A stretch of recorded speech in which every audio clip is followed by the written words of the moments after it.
Joe Rogan Podcast, check it out. The Joe Rogan Experience. Train by day, Joe Rogan Podcast by night, all day. Have you ever had to deal with jet lag for a fight?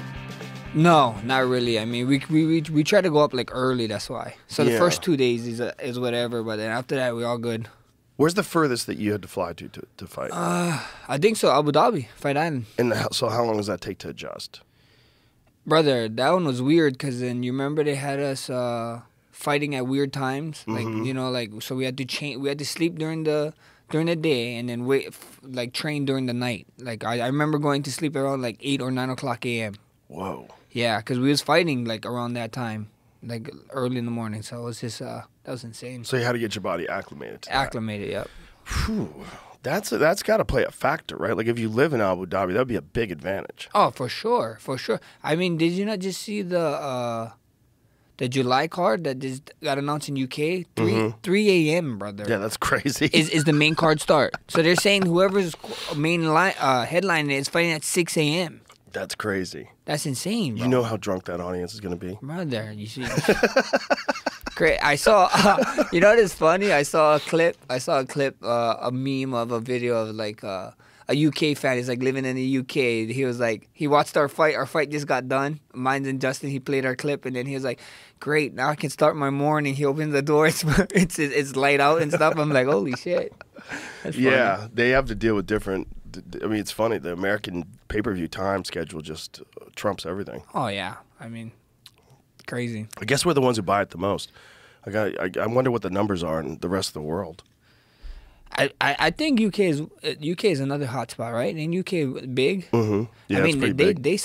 there are some fight fans to be doing that once a month. They're planning there's a pay-per-view card, and they're like, look, honey, 3 a.m. I'm probably gonna be screaming, so please don't divorce me. So it's pretty awesome. Yeah, you just got to get one tolerant wife and have everybody go over to that house. Yeah, I'd be like, hey guys, or you get the single friend. You know, Right. you know There that you one go. of the guys that he's just single. He don't have Yeah. nothing going on. He's like, yeah, you come to my house. Yeah, that's perfect. So what has it been like for you after 300? I mean, it seems like I think for whatever reason, people go through phases of their career. And with some fighters, if a fighter gets a loss or two, they start to think that fighter has started to decline. And with you, I think some people had written you off for some strange reason. Brother. I don't get it. Yeah, I heard the noise. I heard it. I heard the noise. I'm like, listen, he's only 32. Yeah. Right? 32, right? Yeah, exactly. He's only 32. That's athletic prime. I'm like, there's no beatings. There's no knockouts. There's no decline in the expression of skills inside the octagon. Everything looks the same and better every fight. You know what the problem is? The problem is that these guys got to see me grow up. You know, I got in the UFC when I was 20. 20 years old. And a lot of people think I'm DC's old ass, like 42 years old or something, you know what I mean? And then I'm like, brother, I'm not DC. I've been calling out DC, but I'm a young guy, you know? Just because I've been harassing his potato-looking butt, like, come on, his bag of potato-looking ass. You two together are hilarious. Brother, I love that guy. I love that guy. Everybody I love loves that man. guy. He's the best. A lot of guys just think I'm old because I've been fighting since I was 20, and then it wasn't. And it's not like I've been fighting 20. I've been fighting since I was 20, and I fought a who's who in my division. Fighting you know, the best the in top the guys, world you know? since you were 20 years old, just past teenager. Yeah, so like especially with the Volk fights, you know, it's like the first two fights was alright, and the third fight is what made everybody go, oh, he's done for. I'm like, brother, like. That was his Volk's night. He was on. You know what I mean? Yeah. Like, it is what it is. Everybody's like, oh, yeah, look at Max. Volk just did this. And now they're doing MMA math because Ilya did that to Volk. And even with Ilya doing MMA math, I beat a guy that beat you. I'm like, brother, this is not how it works. I lost to Dustin. Dustin just got knocked out from Justin. And now what? Now can I say I beat Dustin now? No. It's like doesn't work that way. Yeah, you know, styles make fights. So it's also look what happens in camp. What kind of condition are you coming into the fight in? Are you fighting injured? Yeah, exactly. Did you just fight Islam Makhachev and get head kicked? Yeah.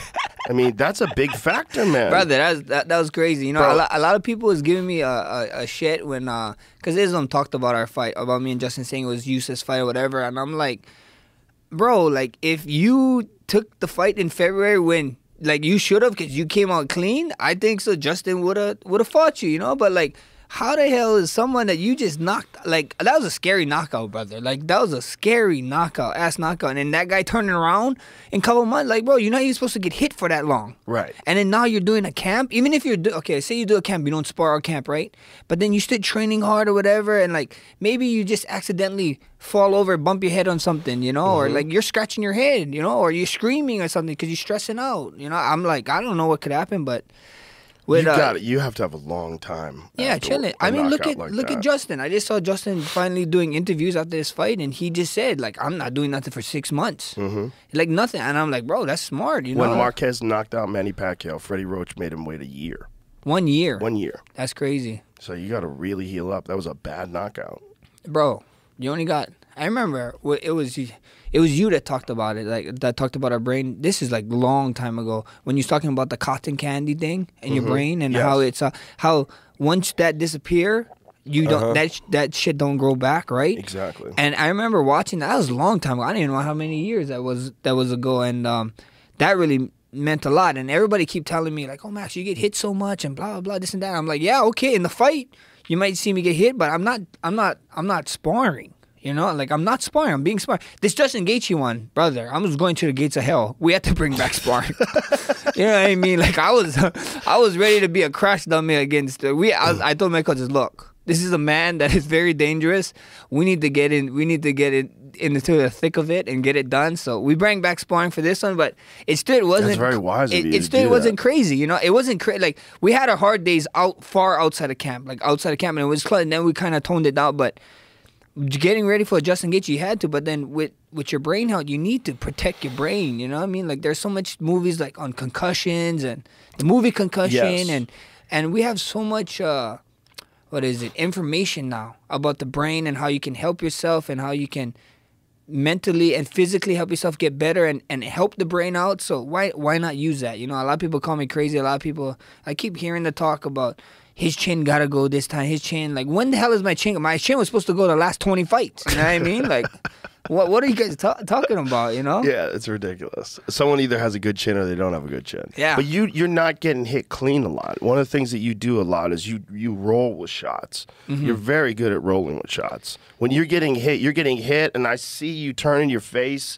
I see you taking some steam off of a lot of shots. And your style is so it's a fun style to watch, but it's also a nightmare to deal with. You're switching stances, you're constantly cutting angles. Like the volume that you put on Justin, like when Justin was having a hard time catching to you, it was very evident early on that you were on it. But it was one of those fights where it's like, damn, Justin with one punch can fuck people up. Yeah. And it's just like avoiding that one punch. And then when you start tuning him up, then he dropped you. He dropped you in what round was that? Second? Third. I think third or fourth round. I forget. Fourth round. I think it was the fourth round. It didn't count as a drop, which is crazy. You know what I mean? Like a lot of people. It didn't count? No, it didn't. So like they're ESPN is like posting it saying like in however many fights I'm with the UFC, right? I still didn't get dropped. I'm like, that's some bullshit. You know what I mean? Get Justin down. Yeah, I'll take it. You know what I mean? But I'll be a man to sit here and be. I wouldn't be a man sitting here and telling you that it did, bro. All I remember getting hit by that punch, and then like I sat, and then I came back up. I was like, what the fuck did he just hit me with? You know what I mean? I was like, holy shit. I was like, that was a good punch. And then when I rewatched it, he hit me like right on the top of my dome. I was like, holy smack, brother. This guy smacks. And then I was fine as soon as I got it. It was one of those like, boom, you know, like the legs just give out. The legs just give out. Like I was stood there. Even when I was standing, I was looking at him. But that I don't know how that didn't count as a drop. But I don't know what they count as a drop because. That has to count. Because that was crazy. No, that's 100% a knockdown. Somebody just made a mistake. But like, did you ever see Ilia Topuria when he fought Jai Herbert? Yeah. I saw that. What's funny, I never saw the fight. But then when people was when he was talking about fighting and we was fighting and saying, and he said something about dropping me or KOing me, and then I see the comments of him getting that left high kick getting dropped. So I was like, oh yeah, I didn't see the fight, but I saw that part happen. It was an amazing comeback because he knocked him out in the second round. But, man, he could take a shot because he got hit so clean with a switch kick off the left side, right shin to the chin, just perfect. I mean, it was just whack. And then his whole body just goes out. And then he grabbed a hold of a single. Check this out. Watch this. Boom! Yeah. I mean, dude, watch the head snap back. Look at the head snap back. I mean, that is just shin to the chin. Yep. That is just a perfect Jai Herbert head kick. But he grabbed a hold of him. And he managed to maintain his composure, got him to the ground, survives the round, and actually was winning the rest of the round. That was early, too. Look, 4 minutes. He did a lot of wrestling. He's a very complete fighter. Yeah, he's very good, bro. He's very good. Very good. And his fucking boxing, man. His boxing is terrifying. I was shocked that Volk wanted to take that fight so quickly after the Makhachev fight. And if I was his friend, I would have not recommended that. But I don't know if you could talk to him. I mean, he's a champion. He's him, you know? Yeah, there's dudes like that is like, mate, we can do it, mate. Yeah. We're going to go to war. You know, he's a fucking animal. Yeah, bro, he's an animal. He's an animal. But the human body, the vulnerabilities of the human body are real, despite the spirit of the man. Yeah. Despite the spirit of the man. You got damage. No matter your spirit, you still have something. Your brain, your muscles are still hurting. So it's going to only protect itself when it feels something. When there's a warning sign going off, like, oh man, warning, did it shut off? Because it's like, look, I'm going to save me from myself. Like and that's what it when is. Connor fought Dustin the last time. He had a broken shin. His leg was broken already. It was a stress factor, right? Yep. Yeah. He had a fracture going into that fight. And he knew it. And the body's just going to, your body's going to give up, you know, no matter how strong the will is. And think about, like, what that cost him. A lot. 2 years. 2 years. 2 years. And who knows where he could have been if he hadn't taken that fight and he Look, it's only 8 weeks. Yeah. That you got a stress fracture like that, it's like 8 weeks and it's healed, right? Because it's not all the way through. That's crazy. It could have healed it. That's and then, crazy. You know, and UFC would move. They'd move mountains for that man. So why not, right? I don't know if they knew it was a fracture though. It definitely was, but I think they had done MRIs on it. It was inconclusive. Turned out. Oh, but it was badly hurt. Yeah, you know, you've had bone bruises before where you're like, I don't know if this is broken. You got to get it looked at. Yeah. They suck. No, they hurt, bro. They hurt. How was your left shin? Brother, my left shin, it's all right now, but they hurt, bro. I was about to talk about them, bro. This guy kick hard as shit. Yeah. And his bones, I don't know what it was made out of, bro. I think it's titanium. Like, I like to say my chin is made out of vibranium, brother. He had a vibranium leg, bro. I was like, he went to Wakanda too? I was thinking to myself, like, how? I thought I only got to go to Wakanda. I guess he went too, you know? But, you know, at the end of the day, bro, it hurt. Like, my shin still bruised. It feels good. I move it, whatever. It was, like, stiff after the fight. In there, a lot of people I always hear you talk about it in there and be like, oh, yeah, it hurts. I don't really feel it. Like, I don't pay too much mind to it in the fight. Mm-hmm. I can feel when he hits it, and it's like, oh, I'm telling myself, that's going to hurt later.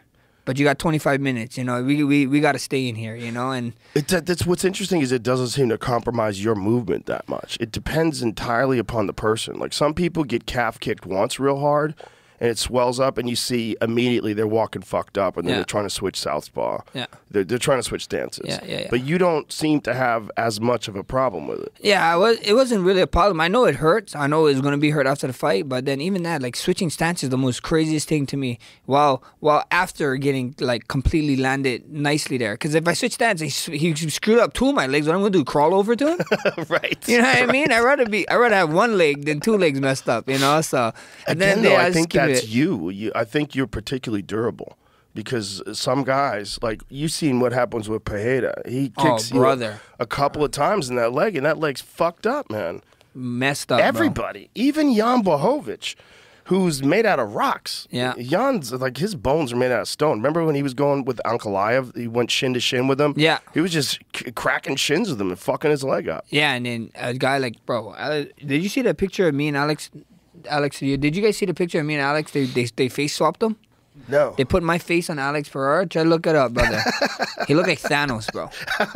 And Manny Moicano, bro. Manny Moicano is like, yeah, fuck this guy. You know, Manny Moicano is like, yeah, fuck that guy, bro. You gotta kill that man.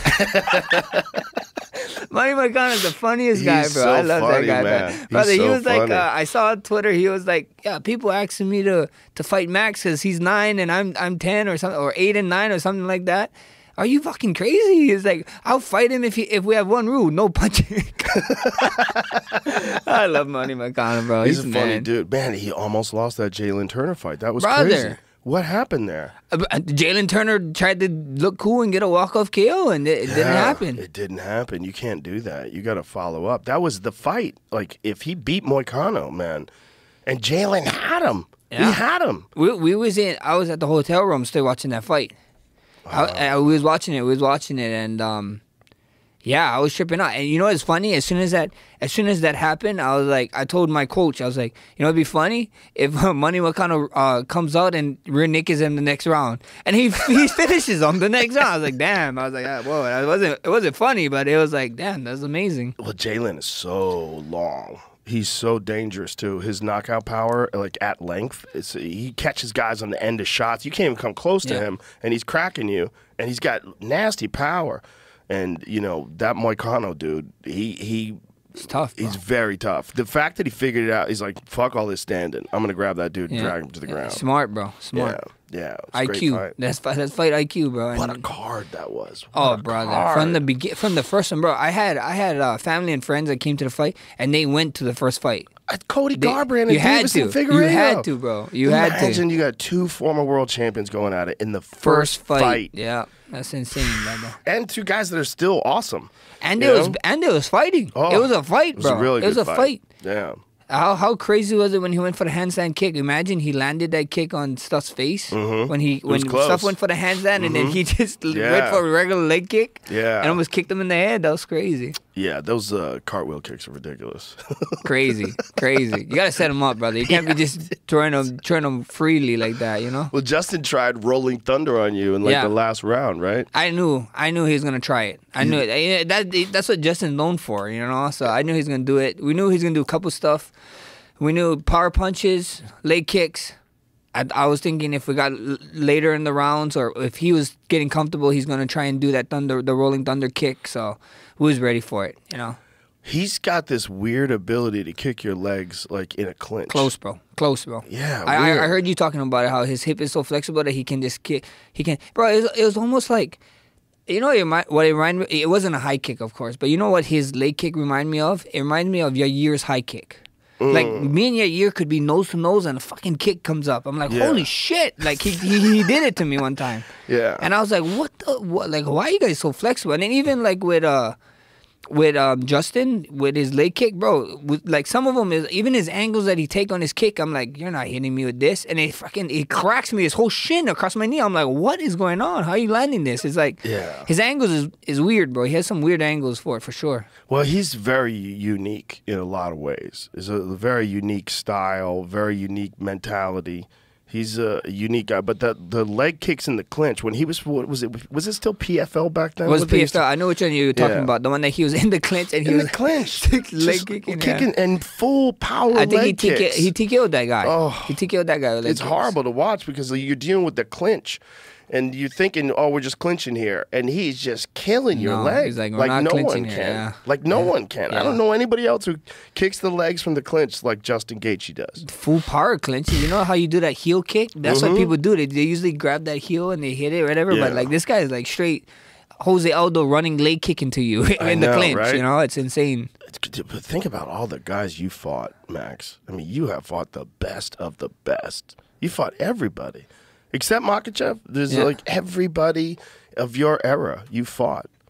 Yeah, well, with the Makhachev fight is not too far off. So, you know, never say never. I got a couple more years in me for sure.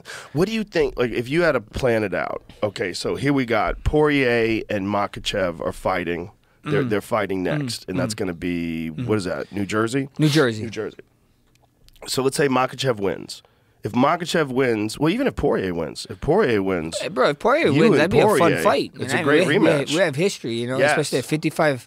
We're at 45.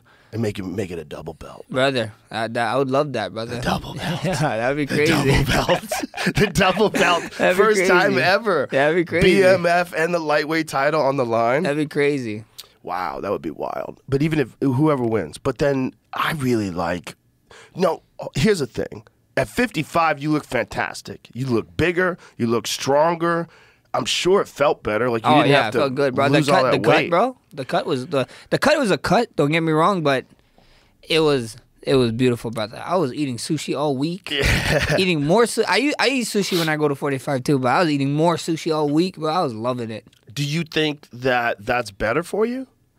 We see what happens, you know. I feel like I still have unfinished business at 45. I want to get the title. I mean, before this fight, you know, we only had like a couple of options. After this fight, the whole main goal with this fight was like just have all the options. That was my mentality going. Yeah, that was my mentality going into this fight. The mentality was let's have all the options. We go out there, we do something spectacular. You know, I'm right up there with the top 55ers. I'm right up. I still have my spot with the 45ers. And then, to my surprise, after the fight, they announced a Conor versus Chandler fight. So it's like me and Conor have some history. So there's options. You know what I mean? So. And they're talking about doing something at 65. I know DC's been saying this. I don't know what he knows. I haven't pressed him. I'm sure DC knows something. That guy only talks about stuff when he knows. He's clever. DC, he tries to. This is what DC acts, brother. You know DC. You call a lot of fights with him. You know him as a person. He don't talk about nothing unless he knows something is going on, brother. Right. It's either that's what I'm thinking. Yeah, it's either he knows something going on or he's just bullshitting. So it's either it's one or the other. You know? He never ever plays the middle. Exactly. With that, you know what I mean? I know he doesn't bullshit, but I know he sees other stuff. It's like, it's crazy. Like, cause I saw him talking about the BMF. Did you see that one with that bit with RC? When he told RC that who should fight for the BMF, and I know no disrespect to him, but like, come on, DC, what the hell? He's just so offline on that side, you know. Did he say out of pocket. Aljamain? Yeah, he's so out of pocket, like calling that, you know. Well, he's out of pocket because he's just so biased towards wrestling. Yeah. He's like, there's been no takedowns in the BMF fights. Like, I think that's what a BMF belt is, you know. Well, it can be takedowns if it happens, but it just have it. Just because you want takedowns, bring a wrestler in. Yeah. But that belt is a special belt. You know, it's a wild belt. It's like it is wild. It's wild. These are wild fights. That's why you know what is funny. Like a lot of them, it's funny because I see a lot of these guys, these MMA guys, some guys who's just like even doing MMA. I see everything, brother, from like low level MMA guys that's trying to come up to mid to high. And before this fight, everybody was shitting on the BMF, whatever, blah, blah, blah. And then now that I got it, I'm happy to see that it's actually getting its worth. You know what I mean? At the end of the day, everybody's saying, oh, no undisputed. Well, I was an undisputed champion. I have the BMF belt now. What is it? You know what I mean? You cannot tell. I'm fighting #1 contenders and keep fighting these and champions. Now you tell me what it is, you know? At the end of the day, the belt is cool. And I always tell everybody, the belt is cool, but you guys got to understand, what brings with the belt, what the emotions it brings, and what kind of fight it brings to a card. You know, like that our fight. A lot of people were saying could have been the main event of 300. 100%. You know what I mean? So it's insane. You know, 100%. And the crazy thing is there was 2 insane fights after your fight. Your fight was so good that 2 insane world title fights afterwards had to happen after, and still people are talking about your fight. And I felt so bad for the girls because I was watching that fight in the back after doing my media, and it was such a crazy fight, brother. Amazing fight. But I think so. People was just had an adrenaline dump because of what happened in the last fight. You know, I lost my voice. Bro, I lost my voice. I really did. I've never lost my voice ever in a UFC fight. Yeah, but when you dropped him, it was the first time I ever stood up. I couldn't sit down. I was standing up. I was just like, oh! I saw that. I saw you stand up. That's the first time. It was just, what? Dana had the greatest quote in the post-fight press conference. He said, I sell holy shit moments. When people ask me, what do I do for a living? Look at this. I couldn't even sit down. I had to get up. I had to hold on to those guys. I'm holding on to them. That's awesome. It's funny when they started putting cameras on us because we've been doing that forever. Like DC and I go crazy. We hug each other. We go nuts. Yeah. When something crazy happens, it's like, what? What? I'm glad they did, because to see fans and reactions to the fight is cool, but they're fans. But then when you see like our peers and guys like you and and other fighters and commentators of the sport that you've been around forever, so to see you do that that brings a humongous ass smile to my face. Like, holy shit! I just made Joe amazing. Rogan stand the hell out, you know. So I say to this day, and I do it based on my reaction. Obviously, this is personal. I say it's the greatest knockout of all time. The reason why I say it's the greatest knockout of all time was because everybody thought that Justin was going to be overpowering you. He was a bigger guy. He had just knocked out Dustin Poirier. You had lost the last fight to Volkanovski. You hadn't been in title contention since then. You had a bunch of great wins, but here you're going to fight this bigger guy, and all these people were writing you off. All these people were saying that it did. And you're tuning him up. And you did have to overcome getting knocked down. And you did have adversity. You had to deal with that leg. And then for you to stand, winning 4 rounds to 1 in the middle of the octagon and point at the ground with 10 seconds left. And then to knock him out with 1 second left. The way I reacted, the way I jumped up, I've never done that before. Even when Leon Edwards knocked out Usman, that was another crazy one. Yeah, that was Before crazy. that, I would have said that was the greatest knockout of all time because he was down. Yeah. He was down 4 rounds, and John Anik just had the perfect call. He said, that is not the cloth from which he is cut. And We then were talking boom, about him. yeah. And then boom, he Yeah, lands his yeah, head kick like it's a movie. yeah. So that was number 1 before, but you are number 1 now. Thank you, brother. That's Thank number you. 1. Because just impact, all-time, like complete polar shift of how people think about the BMF belt. They don't think about it as a gimmick at all anymore. Because it was the wildest, craziest fight with an undeniable number 1 contender in Justin versus you. It's wild how it happened. Yeah, bro. The whole thing was wild. I mean, you're only as good as your last fight, right? That's what it is. This sport, I like to tell everybody, you know, this is not like basketball. This is not like baseball or like hockey where you can just shit the bed on a Tuesday and then you come back out on a Friday and then you're just the man of the world again. You know, like you shit like this stuff happen.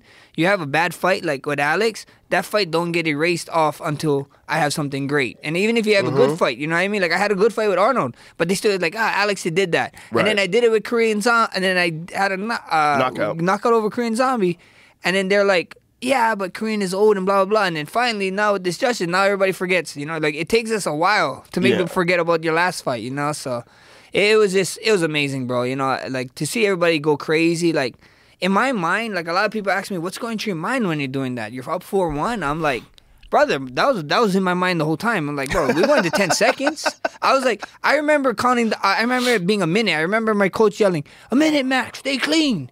And then I was like, a minute. I was like, oh, hell yeah, 50 more seconds until we go to the center. We're going to swing. In my mind. And then he's like, 40 seconds. I was like, holy shit, this clock is slow. You know what I mean? I'm like, why is it taking forever? And then he's like counting down. He's like, 30 seconds. And then he's like, okay, 20 seconds. And then he does, and he goes right after the 20 seconds mark, underneath, couple seconds after, he does his Rolling Thunder. And then it pushed me to the point to perfectly circle out. And then that's when I said, I did the, like, oh, come here, you know, let's go here, let's throw it. Because that was just, everybody's losing their mind. But to me, this is normal, you know. This is the second time.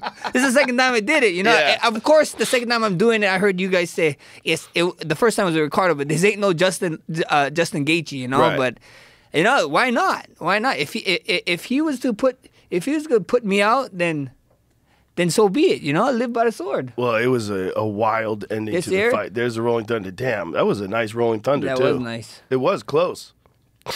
Now, right here. Oh, this is so crazy, Max. Oh. That was crazy, yeah. It's the greatest. It has to be the greatest knockout. It has to be.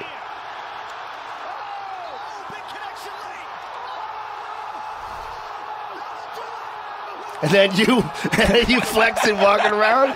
Come on, man. Bro, That's the greatest knockout of all time. They got the sickest picture of me, bro. They had the sickest picture of me of when I'm flexing and I'm over. I love Justin, bro. I freaking love the man, but they have like the, you know, like the Muhammad Ali picture. Yeah. Yeah, they got a moment of me like that. So I got a painting for you. I told you I got a Ross Baines.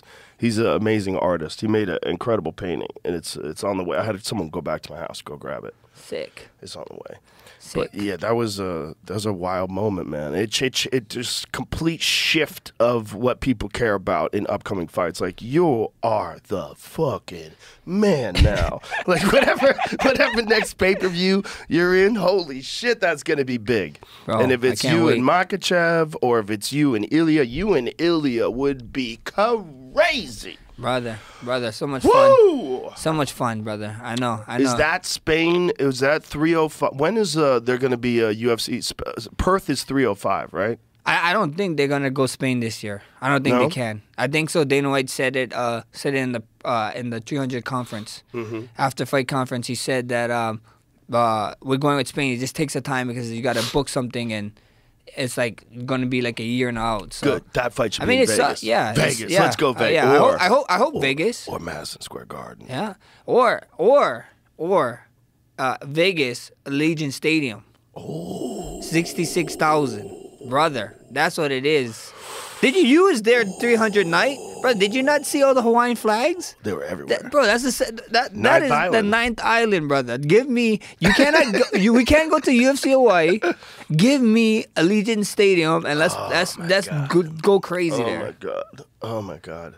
You could sell it. Allegiant Stadium for a big UFC, 100% they could sell it. I mean, every UFC sells out like that. They sell out so quick. There's so many scalp tickets. And a fight like that, especially if they put together a banger of a card, because they're doing the Sphere, which is going to be wild. Yeah, that's going to be wild. Who do you think will be in the Sphere?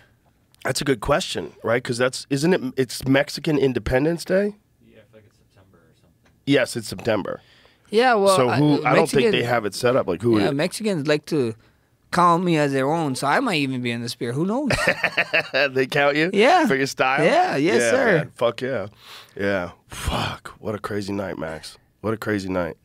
And to have that happen, again, like where there's 2 amazing fights after yours. Oh, yeah. And everybody's still just talking about your fight. Yeah, I know. Even with the, I remember as soon as the fight happened, a couple of minutes after, my agent Tim Simpson came in and he told me, hey, he's like, brother, they just put your knockout on top of Instagram and YouTube and everything. I was like, what? They never do that. Yeah, they never do that. They only did it for Sugar.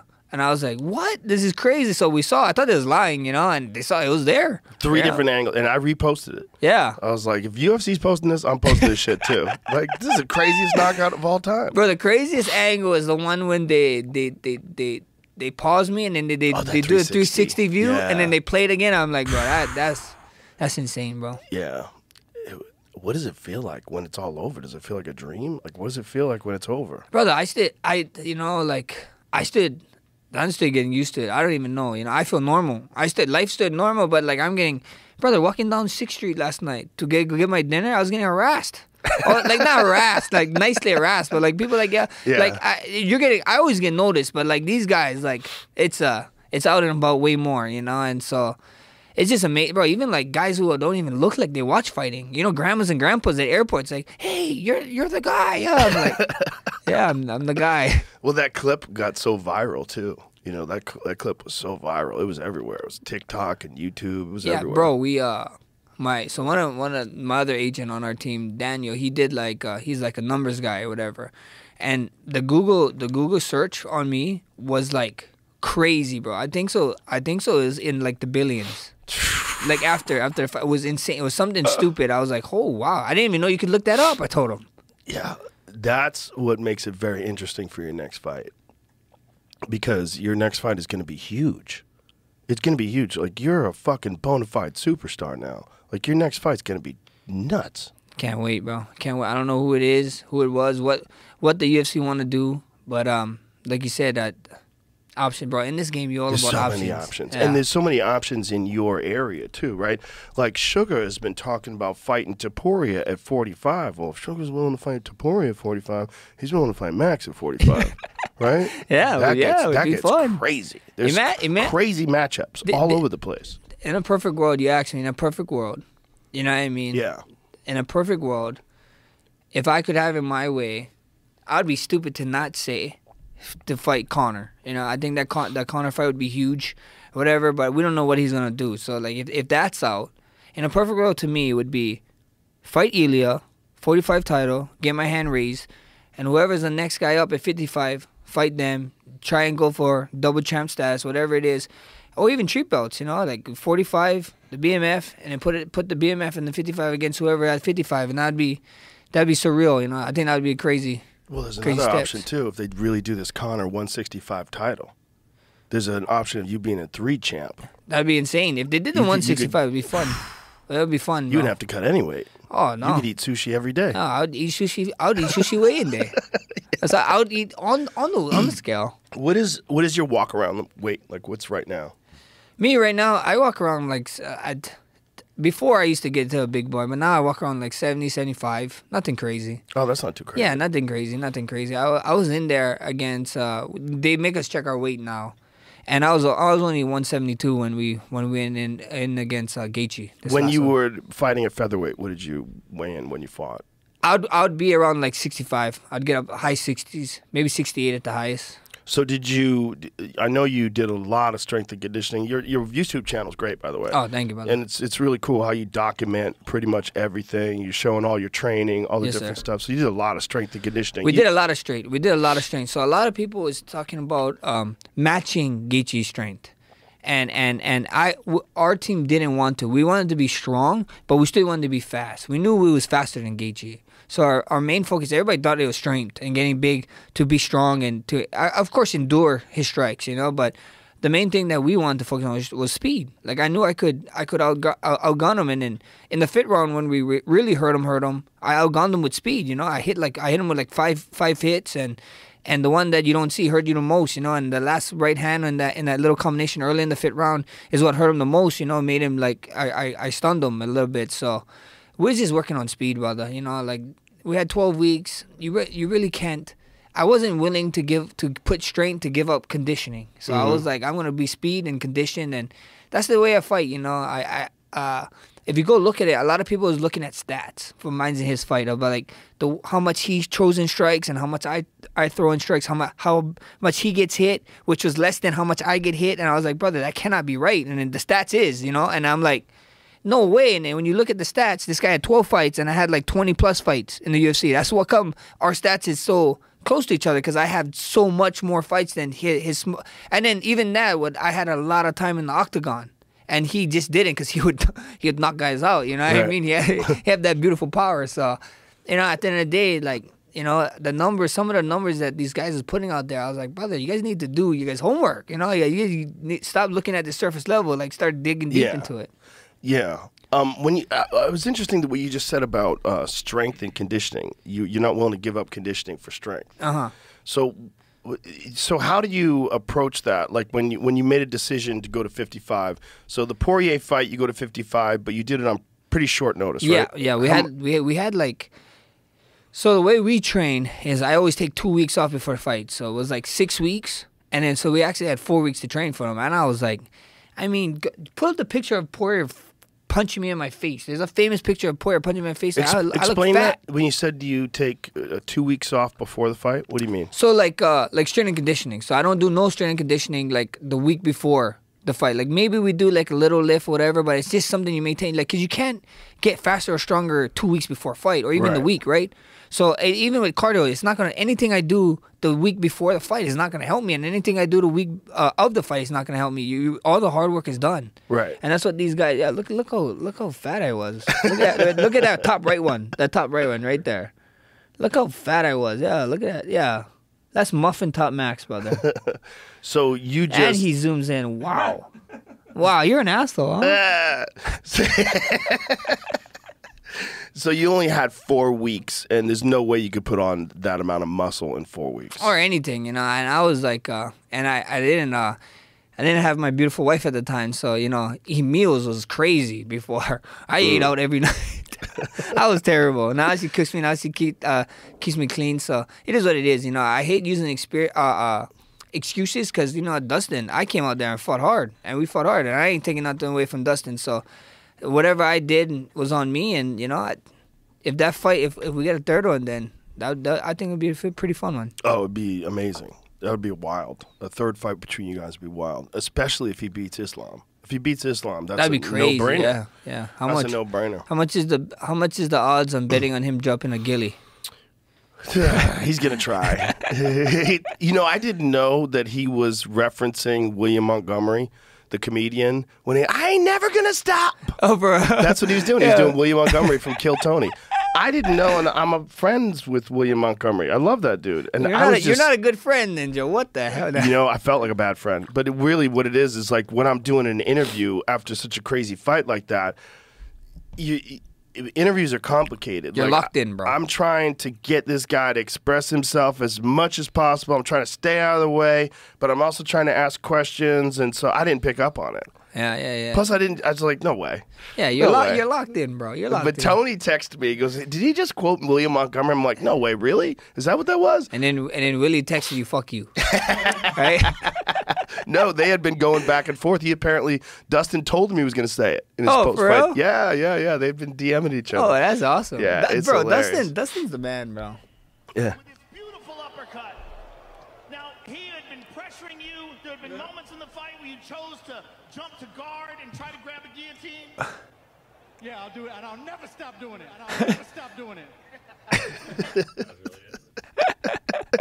Bro, Dustin's one of the he's one of the good guys in our sport, bro. He's I a love that great guy. guy. He's a great guy. I love Dustin. And I was glad for him to get that win over Benoit Saint-Denis as a monster. Monster, killer, bro. He's He's a killer, bro. Yeah. And that's another fight, right? Look, Saint-Denis gets staph. Yeah. So he's got staph on his forehead. He's got to take antibiotics. Yeah. Drain. Have you ever had staph? No, bro. Knock on wood. That's Knock on wood, amazing. yeah. How have you avoided staph? Yeah, brother. I'm clean, I guess. I guess. You You're doing something right. Some guys are some dirty mother effers, I think, you know? Well, you can get staph easy. You No, I know. Some guys, once it's in your system, you gotta get reawakened, right? So it's one of our friends, like he's pretty bad with it. Like he's always got staph like every other week. Feels like. Oh, really? Yeah, it's terrible. It's Does terrible. he take showers? Brother, he does everything. I don't know what it is. It's just bad luck, I think. Another thing is like people mistakenly use antibacterial soap. Like you don't want antibacterial soap. You want to keep your healthy gut flora. I tell everybody, I know the guy who owns the company. I have no affiliation with it, but Defense Soap. If you're a grappler, it's the shit.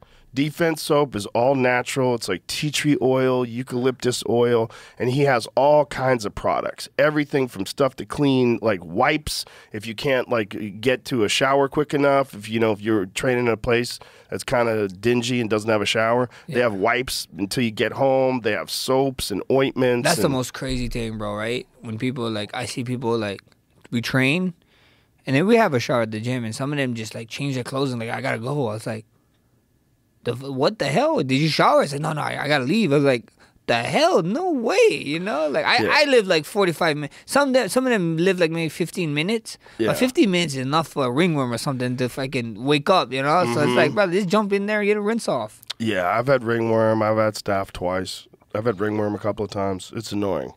But ringworm is irritating. The Defense Soap is the shit. I tell everybody, get on that.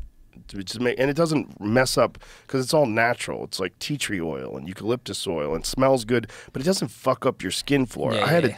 I knew this dude who had ringworm, and so he started using antibacterial soap, and he got it everywhere. It spread all over his chest. And then what it does too, it burns your skin. Yeah. So when you use that kind of stuff with ringworm, I remember people used to bleach them. And then you'd be bleached. You'd have a bleach circle, like a that's burn. Crazy. Yeah, it's crazy. Yeah, it's a lot of psycho dudes use bleach. That's a crazy move. Pour bleach on an open wound. Like, what the fuck are you? What are you doing, man? So, for this fight, how much notice did you have that you were going to fight at 55 and that you were going to fight Justin? Brother, so there is an idea of maybe that was going to happen for a while, but we didn't know, and then we got confirmed. I think it was 10 to 12 weeks. I don't know what it was. So it was 10 to 12 weeks. So it was more than enough time. This is we had so much time, brother. We was planning. I got the train. I got the lift. We was training a lot. My last fight was in August. So I was in the gym training, getting ready, brother. After the Volk and Islam 2 fight, I was like, there is no way they're letting this guy turn around. So I really thought they was gonna try and ask me to go fight Ilya in January or something. I went to Toronto. I fought in Toronto twice. I won an interim. I defended the belt there. I have a following in Toronto. I call it the 10th Island. You know, I like to call it, bro. I love the Canadians, bro. They're literally the best.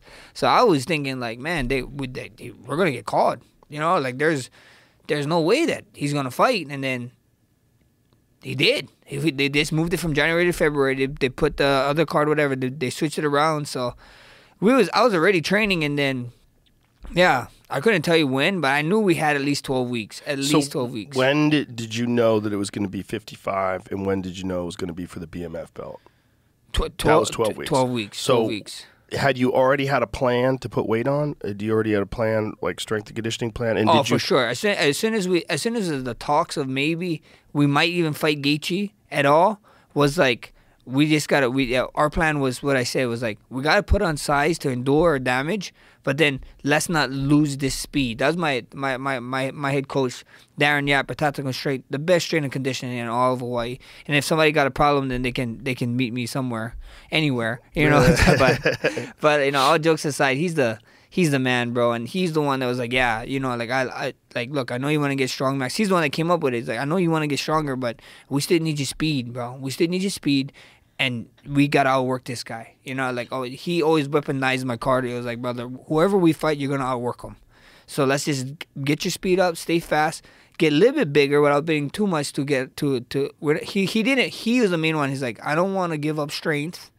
I don't want to give up conditioning for strength, brother. Like, because you're the strong. idea is the more muscle you have, the more endurance it's going to require. Yeah, and especially like even with everybody. Like, I train with bigger guys, you know, here and there, and I never ever once felt like, holy shit, this guy is so much stronger than me. Like, I never ever once felt that way. You know, you hear these talks of some people saying, oh, this guy's really strong. So I try to go with him. I was like, he's all right. You know, it's not like, oh my God, he's gonna be strong. So I felt like I know how to fight to my strengths, I guess. Like, yeah, he might be physically stronger than me, but I know certain techniques or certain ways to put my body that I can get away with how strong I am and not make him feel as strong as he is, you know? And that's what it is, you know? I keep telling a lot of these MMA guys are just people coming up, or even my amateur fighters that's coming up, I just keep telling them, like, brother, there's no difference between me and you.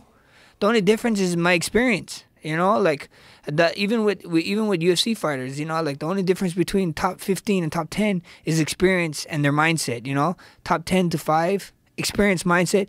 5 to the championship, same thing, and then the champion and maybe like the top 3 guys after that is like, it's just a mind thing, brother. This shit is easy. Most of these things that is hard is because you make it hard. A lot of guys make it hard for themselves. I'm like, what are you doing? You're beating yourself up for what? This is just fucking practice. Get better. You know what I mean? That's all you gotta do. Stop beating yourself up. And but you have a great mentality for that. You're able to like go past losses easily. It is what it is, and you keep moving, and you're on the path.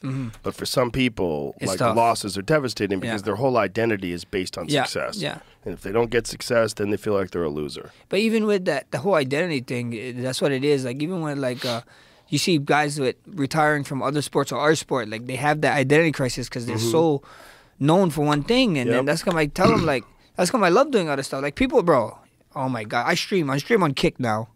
I stream on Kick.com, and brother, during the whole fight, I'm streaming. They're like, yup. Thank you for this, Max. I'm putting my house on Gaethje now. He's training while you're playing fucking video games. I'm like, what the fuck? I was like, bro, I need to be training for 24 hours of the day? Like a fucking cyborg or something? What the hell? Like, it's like, yup, look at you over here. I do slots on there, you know, again, like we play fun. He's like, yup, look at you doing this shit, losing money. You're going to lose your fight too? I'm like, what the fuck? Like, bro, listen, you can't catch a break, bro. Those are just losers. Brother. Unfortunately, I don't mean anything bad to you guys out there, but if you're commenting to a guy like that, you're a loser. There's no way you're a winner. It's not possible. It's not possible that you're excelling at whatever you do. No one comes to you like, that's Mike, he's the best. No chance. No one, if you're commenting like that on people, you're a loser. And that's unfortunate. I've been a loser in my life, you know. It's common. Yeah. It's common, but you're a loser. And winners don't think that way. And the idea that a guy can't play some video games and unwind while he's in the middle of camp, you're out of your fucking mind. You don't understand. Yeah, brother. You understand what you're talking about? That's what, like, I like talking to Mighty because me and Mighty did an interview. Mighty's the best. Yeah, he's the man, and he was just telling me, like, it's so funny because every time I tell everybody like fighting is easy, like a lot of people look at me crazy. They're like, "What you mean it's easy?" I was like, "Bro, anything you do in life is easy. It's just that you make it hard." A lot of assholes make it hard for themselves. Like, it's actually pretty easy, you know? It's like, if you look at the steps, these are the steps. Yeah, you might fall down in the sense of actually getting it done, it's going to be hard work. But it's easy because you know what you got to do, right? And I told Mighty, when I told Mighty about fighting, Mighty was the first guy ever that said, like, bro, that's what I tell everybody. I tell fighting is easy. I was like, holy shit, if the MMA GOAT is telling you fighting is easy, stop harassing me. Go harass him. You know what I mean? Go tell him. He said it too. I think it's easy for you, and I think it's easy for Mighty because you guys are real champions. You have this champion mindset, and that's what people need to learn. They need to learn a mindset for improvement, a mindset for getting better at things, and a mindset for staying positive. 100%. That's what it's. That's really what it's about. 100%. You can apply that to anything in life. So a guy like you that's a champion in MMA, you could do anything, man. All you need is just like whatever that thing is, focus on that thing. And if you put the same kind of attention on that thing that you put on your MMA career. Oh, yeah. As I tell everybody, it's so funny whenever me and my wife, she always, I was like, "You so lucky I wasn't a surfer. I would have been a world champion surfer." she always like, I'm bad at surfing, okay? I'm bad, but I told her, "But you're lucky that I don't put my effort into it because I'm going to be badass." Yeah, I'm sure, and that's a fact. How did you get so good at that jump spinning back kick? Brother, just practice, bro.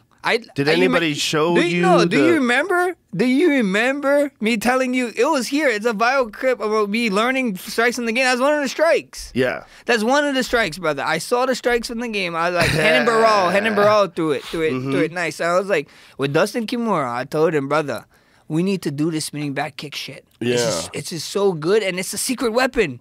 And then the thing is funny because in the game I was throwing it close. Like, a lot of people throw it from distance, but I throw it real close, like almost in clinch. That's why I asked. Yeah, and I told him, like, bro, this is going to be a secret weapon. I remember Dustin Kimura, he was in the UFC for a little bit, and I was trying to make him practice it with me. I remember him saying one time, like, "Fuck this kick is stupid as hell." And then we kept practicing.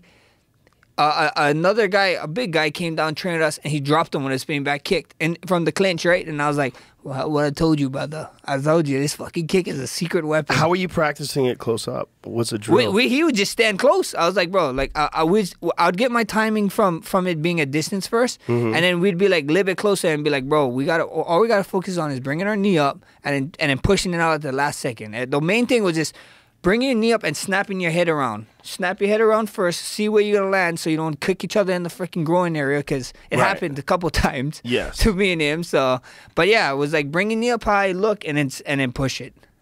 Do you ever practice where you stand right next to the bag? Yeah, I practice on the bag. Touch the bag with your shoulder? Yeah. Try to. Just jump back and I create my distance from me jumping away from the bag and then stabbing. Yes, exactly. If you can develop that, that is a secret weapon. Because it's one of those techniques, it's like, you remember when the calf kick came along? Everybody's got to throw a calf kick. If you could develop that, Yair has it. Yair does it really well. Yeah. But this was a giant moment in the beginning of the fight. Look how close you are. Look how close you are. To be able to get that off from there and to hit him in the nose, his nose was gone. Yeah, it was broken, bro. You shattered his nose at the very end of the first round. And from then on, what a fucking fight, man. I watched that fight at least 10 times. No bullshit. At least. That's awesome. I watched it over and over again in the gym. I would lie to tell you if I didn't watch it that much time. And look, dude, I always pause. No matter what I'm doing. If I'm at the gym, I pause for that last 10 seconds. Just like this. Like, how is this real? How is this real? But you got that jump spinning back kick down, dude. You got it down in the most unusual way, which is this hop back and then throw it. Like Raymond Daniels does that really good. Yeah, bro. Even you, like back in the day when it was a video game, and then I started looking at spinning back kicks. There's a clip of you hitting a fucking kill in the bag, bro. Yeah. I was like, what the fuck? Joe Rogan can fight? I was like, what the hell is going on? These guys kill you with spinning back kick. There's only one clip of me in a Taekwondo fight, and it's me knocking a dude out with a spinning back kick. Holy shit. And I sent him flying. Yeah. But it's the same exact move. The guy's moving forward, and I just jump and spin at the same time. It was the same move, because I was like in the air when I landed it. That's crazy. That was my favorite thing to do. So when I see a guy like you doing it from up close, and I know you learned how to fucking strike from video games, which is so crazy. When you told me that the first time, I was like, what? I thought, oh, we went to like a traditional karate school, and then he started studying Muay Thai when he was 10. No. I saw cool stuff happening in the game. I was like, oh, bro, we could put this together in real life. And, bro, Dustin, we never have striking coach. You know, I didn't have Ivan yet. And then after the Connor fight is when Ivan Flores joined my camp, so... And then with him, bro, Ivan is a genius. Like, he's like real, like he loves the basic stuff. But then when I try to tell him or show him fancy stuff, or I see Muay Thai doing shit like sweep the leg and like elbow and stuff or whatever, it's like, it's crazy, you know. Like even this fight week, bro. Like if you watch the fight, a bunch of times I'm doing this right kick. I do this right kick, and then I just step over on my right hand against Gaethje. Yes. We saw that, like, I practiced that. I do that a bunch of times in other fights, but then, like, 2 weeks before the fight, he sent me a clip on Instagram, like, oh, look at this, watch this. And was, I forget who it was, but the Muay Thai guy was right kicking. He set up with a right low kick, next one, right low kick, right overhand. And, like, hurt and kills guys, but he's, like, downing guys with it. And then I was like, holy shit. We know Justin likes to like stay there after kicks to throw. So I was like, brother, this is gonna work on Justin. So we just kind of added it in our game. I told him, bro, I think I'm gonna throw this in the fight. He's like, yeah, let's practice it. You know. So Ivan Flores is the man, bro. He's the man. You have an amazing camp. Yeah, bro, all my coaches are the man, bro. You really do have an amazing group of people. But you also, it's the argument that a lot of guys have been making that a smaller camp is maybe better for some athletes, because there's a lot of guys who want to go to like ATT, but you know, the guy, like I talked to Jim Miller about this, and he said that he really started improving much more when he concentrated on himself and had a smaller camp, and he stopped teaching. Yeah, bro. Stopped running his gym. And at the end of the day, these big camps, you know, like even in Vegas, bro. Like I hear everybody going to Vegas and training, and like, bro, like one of the guys out there was telling me it's like the Wild Wild West. So like, how do you get better every day you're going to train and just knowing I might fight this guy. Exactly. You know what I mean? I might have to fight this guy. You know, like I have guys my weight, some guys my weight in my class, and I told him, brother, like I would tell him, like, if we ever got to the point where we're both in the UFC, we're fighting for freaking a lot of money, like, you better sign that damn contract. We done kill each other here, but you my brother, you know, we done kill each other and stuff for free. You'd be stupid as hell to not take a fight against me in the UFC or whatever. But that's different from going to a big gym and like and actually being worried. Like, I'm not worried, you know. If we fight, we fight. But like some of these guys, you go in there and fighting your life. It's like a fight every day of the week, and that shit is gonna fucking like mentally, brother. That is gonna beat you down every day. Going like, oh my god, I'm fighting for my life here. Oh my god, like bro, I feel fighter, like everybody can call me a liar and whatever, but bro, in the fight, I'm nervous as hell. In the back, bro, with the Justin fight, this last one, I was telling people, I was like, what the fuck am I doing here? Why am I fighting Justin? What the hell are you doing, Max? You know, like that, bro. I'm not even lying. I'm in the back. I'm in the back thinking like, fucking like, what are we doing? You told me this is the last time. What the hell? It's like, now you're on UFC 300. You be a fucking 1 million people gonna buy this pay-per-view. What the hell are you doing? And then as soon as the lights come on, I start hearing my song. That's when it changes, you know. Then it's like, it's go time. It's like, nah, Max, you can't be fucking working at McDonald's making this much money. Let's go get this paper. You know what I mean? That's it. You gotta own McDonald's if you're making this much money, brother. You don't own shit. So let's go get it. Bro, you can own multiple McDonald's with your next one. Yeah. After that fight. So that was it. You know. So you gotta switch, flip the switch, and then. I know a lot of my coaches, they didn't know my walkout song was funny because they was like, is he going to do it? Because they was waiting for me to walk out to an Israel song, right? Come out, Viva this. Or is he going to do it? Is he going to do it? And then we walked up to Hawaiian Superman, Maui Hawaiian Superman. So I loved it, bro. I think it was perfect. They made you was out there in the crowd. I don't know if you could see it. On your screen. They made it look like the ocean, bro. They made me look like it was the ocean. And the way we had to turn in our song so early, bro. So like usually I can turn in my song like the week of the fight or the week before the fight, walkout song. But Heidi hit us up like 6 weeks out. It's like, hey, we need you guys walkout song now because we're trying to do something. And then that was what they did. The lights that was on the chairs that all the guys had, they made it go to the song. Like they made mine look like the ocean, so it was like wavy. But then Justin's one was sick because like every time the beat hit, the lights on the stuff went up and like whatever. I was like, whoa, that's cool. So what was Justin's walkout song? I forget, but it was a really good song, bro. I liked it. It's a really good song. Yeah, there's some banger walkout songs, man. But Peloton When that motherfucker walks out, I I didn't even hear it. Is it crazy? He's the scariest motherfucker when he walks out because he stands there. He walks out like this. Yeah, I know. And then he stands I there, never he hear the draws song. the Yeah. bow back and goes, ah! And then he throws a couple of punches. Yeah. You're like, oh. He does his one two, bro. So you know what is funny? You know, I don't know if you ever watched that kid of like he mimics fights or Yes. fighters. Yeah, that kid. So he was at the press conference, bro. And the whole fucking press conference, I see him, and he's trying to 1, 2, 3, 1, 2, 3, bro. The whole time he got busted from a security guard to sit down, but the whole time that I watched him, he was throwing it. I was like, bro, that kid is crazy. Have you seen Mighty Mouse do everybody? No. Mighty Mouse, there's a video Oh of yeah, I Mighty did. Mouse I where called they him face out. Yeah, swap him. I called him out. I said, why didn't you make mine? He's like, oh, bro, I got you. I got you the next one. Yeah, he can do everybody. Yeah, he was good. But he mimics everyone's style. He does Khabib, he does Conor, he does Cejudo, he does everybody. Bro, he's a beast, bro. Mighty Mouse is the GOAT. He's a man, When bro. I say the best martial artist that I've ever seen in terms of like the expression of martial arts, he's It's my him. favorite. It's him. He's the bro. It's him. If you don't have him, on top of your MMA Rush Mount War, whatever it Yeah, is. Mount Rushmore. Mount Rushmore. Yeah. I'll think of my son when I said Rush. Mount Rushmore. But if you don't have him on it, you're just a hater. Yeah, you have to be a hater. Yeah, everybody keep talking about like even that. Like everybody keep talking about like, oh, he's only 125. I was No. Got the walkouts. Here's Justin. Okay, what?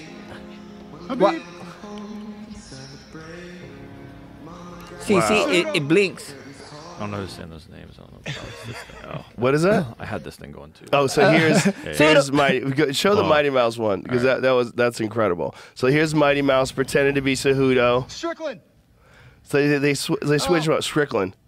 Bro, it looks exactly like him. Oh, shit. It's crazy. Poirier.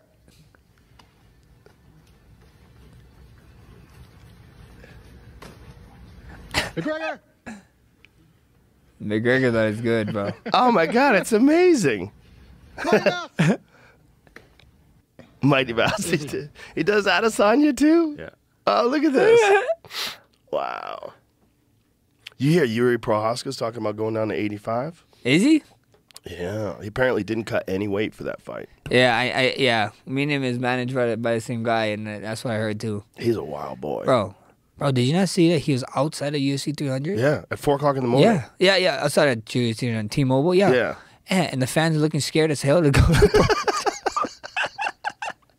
That dude's real. Bro, he's so cool, bro. He's so cool. Bro, did you not see? He just freaking won the, he's the other one that won the 200 bonus, right? And then the first post, I'm back home. I'm in my hut.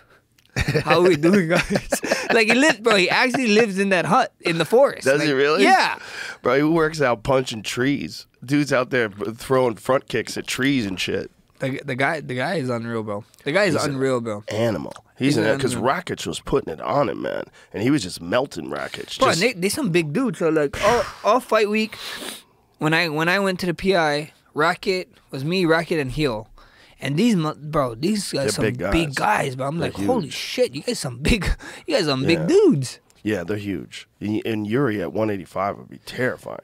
He's got such a crazy style, man. I mean, there's no one that fights like that guy. Like, if you saw his silhouette, you would be able to tell instantly that's Prohaska. Yeah. But he does have Hands down, chin forward, the fucking crazy hair. Yeah, The he's nuts, samurai bro. bun. Bro, he's just a bro. That samurai spirit, bro. Yeah. It's not a facade. No, he really Like a lot of thinks guys like think so. Yeah, no, he's like, and he's a real nice guy. Like, you ever talk story to him? Yeah, I've talked to him. Bro, Yeah. he's so nice. He's Very so nice and he's guy. very quiet. Mhm. Like his tone is very, yeah, I'm good, brother. Yeah. Like bro, he's almost like he's like the guy that you call to go kill somebody for you. Oh, Hitman, yeah. He's like, oh, I need a hitman. Okay, brother, I got you. Yeah, exactly. So that fight was a wild fight too. It's like there's so many fights that got lost. The fight, your fight, especially that knockout, was so crazy that people forgot that you fucked Justin up the first part of the 5th round. Like, I kind of forgot about it until I watched it again. I was like, oh yeah, he had him almost hurt out. him. Yeah, almost hurt him. Yeah. almost hurt him. But Oh, you heard him. even when I called my dad, and you're gonna love this one. But then I went like this, and then when I was flooring him, even in every round, every time I hurt him, I'd come in, I'd do a little bit, and if it didn't put him down or hurt him more, I just backed off. Because everybody's like, why is he not attacking? Why is he not attacking? I'm like, brother, every time I heard him, he had the craziest look in his eyes, brother. And one time he said, "Let's get it on." So I was okay, you know. I was like, "Nah, I'm okay, brother. I'm here. I'm gonna keep picking you, you know." But he did. But all jokes aside, he did have the craziest look in his eyes, brother. It was crazy. Like I would hear it, I was like, "Why are you even standing, bro?" You know, like. And then I just thinking, "Yeah, you're right. You're Justin Gaethje. Yeah, you're a freaking highlight, you know." So. Well, he said the wildest shit before the fight. He said, "I don't make plans after my fights because I don't plan on being here." alive. Yeah, when I saw that, I was like, "What the fuck? Is this guy human?" You know what I mean? How the hell did he get led into Wakanda? It's not a very Wakanda mindset, you know? There's one thing that has come up that I think we probably should talk about, and it's the Pereira Jamal Hill knockout. And it's an interesting thing that was brought up, and I didn't think anything of it at the time. And then I watched it again. I was like, there's kind of a point there. And the point is, Jamal accidentally hits him low. He like kicks him in the hip, and Herb Dean comes in to stop it, and then Pereira does the super gangster thing. But in the meantime, Jamal has stopped and relaxed after he threw the kick. He gives him a thumbs up, like, "You cool?" And then Pereira does it, and then Pereira advances, and then Herb is to the left. Yeah. So it's like he can't even move too much to the left. And all of a sudden, he's on him, and he hits him with that left hook. Yeah. And I think Jamal's saying, I would have never let him that close to me if it wasn't for that nut shot, and I didn't know exactly what was going on. So Herb had stopped it. Herb is out of his field of vision. Herb is over here. So when Herb's doing this, I don't know what he said. I don't know if so let's see if we can watch it. Because he stood. I think so. I know what you're saying. Because even there, like, he stands there and, like, kind of like half like touch gloves with him, right? And then like and Alex is like using a touch glove to step into it, and then Alex throws the left hook. Alex steps on his foot. Too. Yeah. Steps on his foot. Bro, that's the old boxing trick, brother. Old boxing trick, southpaw and orthodox. Yeah. So he steps on his front foot and then hits him with that left hook from hell. His left hook is a crazy weapon, man. Brother, the thing don't even look hard. It's crazy. Tell me not. It just looks like. And then did you not see the jolt that it sent down his body? Yeah, it's just like you see his eyes roll back. He almost did a. Was he the one that knocked out Johnny Walker? Yes. Yeah. He almost did the Johnny Walker, like his body like kind of extended. That was kind of crazy. I was like, oh wow. And it's a glancing blow. Glancing, brother. And it was like it wasn't even a hook. It was like an uppercut hook. Yeah, like a shovel hook. Yeah, like yeah. Like a Mexican hook. The way he lands it, man. It's like he don't give a shit, bro. The fight that he got before he fought in the UFC, did you ever see that one? No. Is the most vicious left hook knockout of all time. For he hits a dude with a high kick, the guy blocks it, and he steps, the guy steps, whack! He just cleanly, he's got that long frame, he's so long, and there's all this torque, and he just torques his whole body and whips across. It sounds like a baseball bat hitting a watermelon, just whop!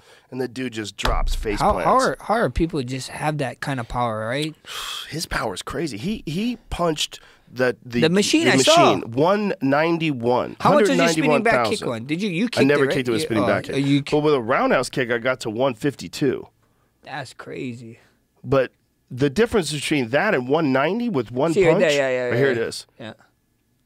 And he clips it. Now let's back it up again because let's make the argument. Let's see what happens. So go all the way to the nut shot. So here's the nut shot. So now I watch Jamal. Jamal stops. Watch his legs step. His legs lock up. He's relaxed. He gives a thumbs up. We cool. And he touches Herb. So now they're back at it. Yeah, but look at his stance. He's ready to strike. Pereira has never relaxed. So this time has gone on. We're doing it in slow motion, right? Let's do it in real speed. So here we see this. So, the fight had restarted. Yeah. The fight had restarted, but would that position have taken place if it wasn't for Jamal relaxing? Yeah, giving him the thumbs up. So like not his fight. So my fight, the number one thing when I was going with Justin was just be on all the time. Right. Like just fucking max. Like I was just in the back to myself, mentally, physically, you need to be here every fucking second. Right. Every millisecond, brother. Which is a crazy thing. Because you one millisecond off, lights can turn off, Max. You need to be on. So that was the main thing that I was telling myself the whole fight. Like with that, like if I was in a situation, I don't give a fuck. I would have told Herb Dean, motherfucker, are we going? Like, I Right. would have been like, come on. Like, I still would have been ready, you know? Like, it's protect yourself at all times, you know? There is a weird millisecond where no one knows what's going on. Yeah. And yeah. when Pereira is still moving But forward. Pereira is in. Look at Pereira. He's Yeah, that locked in. millisecond. He's still like he's gonna bow and arrow your ass. So you watch know? it again. Watch it again. So the low kick, and then as Jamal, stop it. Go all the way from the beginning. Watch this. So when Jamal lands the kick, he touches him, and then he makes. Look at the distance he closes. Yeah. Oh See yeah. the Look how close distance? right there. Yeah. He Look how close closed he the is. distance, Yeah. but back it up again. So you see the distance that Jamal's maintaining initially. Then he throws the kick. Now watch this. They pause. Look how Jamal far- yeah, thumbs up. yeah, yeah. But Pereira has closed the gap now. Right there. Yeah. Look how close he is. He's too, closed yeah. the gap a lot more than Yeah. Jamal probably would have let him. Now, it's a mistake by Jamal. yeah. Protect yourself at all times. Yeah. But also, it does seem like there's a moment of confusion. There is. Because he does close that distance. He does, bro. He does. Significantly. It It's like a sucks. double step. Watch. From here to there. Yeah. He See hops. that? He hops into it. Yeah. Look right there. Hop. Yeah, and now you're in the danger zone. Yeah. That's fucking Kenny Rogers or Kenny Loggins. Highway to the danger zone. No. Yeah. And so once he does that little hop in, he takes advantage of that moment to close the gap. Yeah. The left hook is so clean, bro. Look at this. So he doesn't stop when Herb stops him. He closes when he puts Herb on. He closes the He closed the gap. distance and then told her to Yes. stop. Yeah. Oh, Yeah. during the so whole watch time. it. Yeah. Watch it. It's this. Yeah, right. So he touches it. He close the distance. While Jamal's legs are straight. Yeah. So Jamal gives him the thumbs up, and Pereira had a double hop in that time. Yeah. And Jamal didn't know. Yeah. This is a real moment. Now, I'm not making any excuses for Jamal. And Jamal can take a loss as good as anybody. And after the Paul Craig fight, he's like, I fucked up. He got me. This is it. But he's got a point here. It's not a perfect point.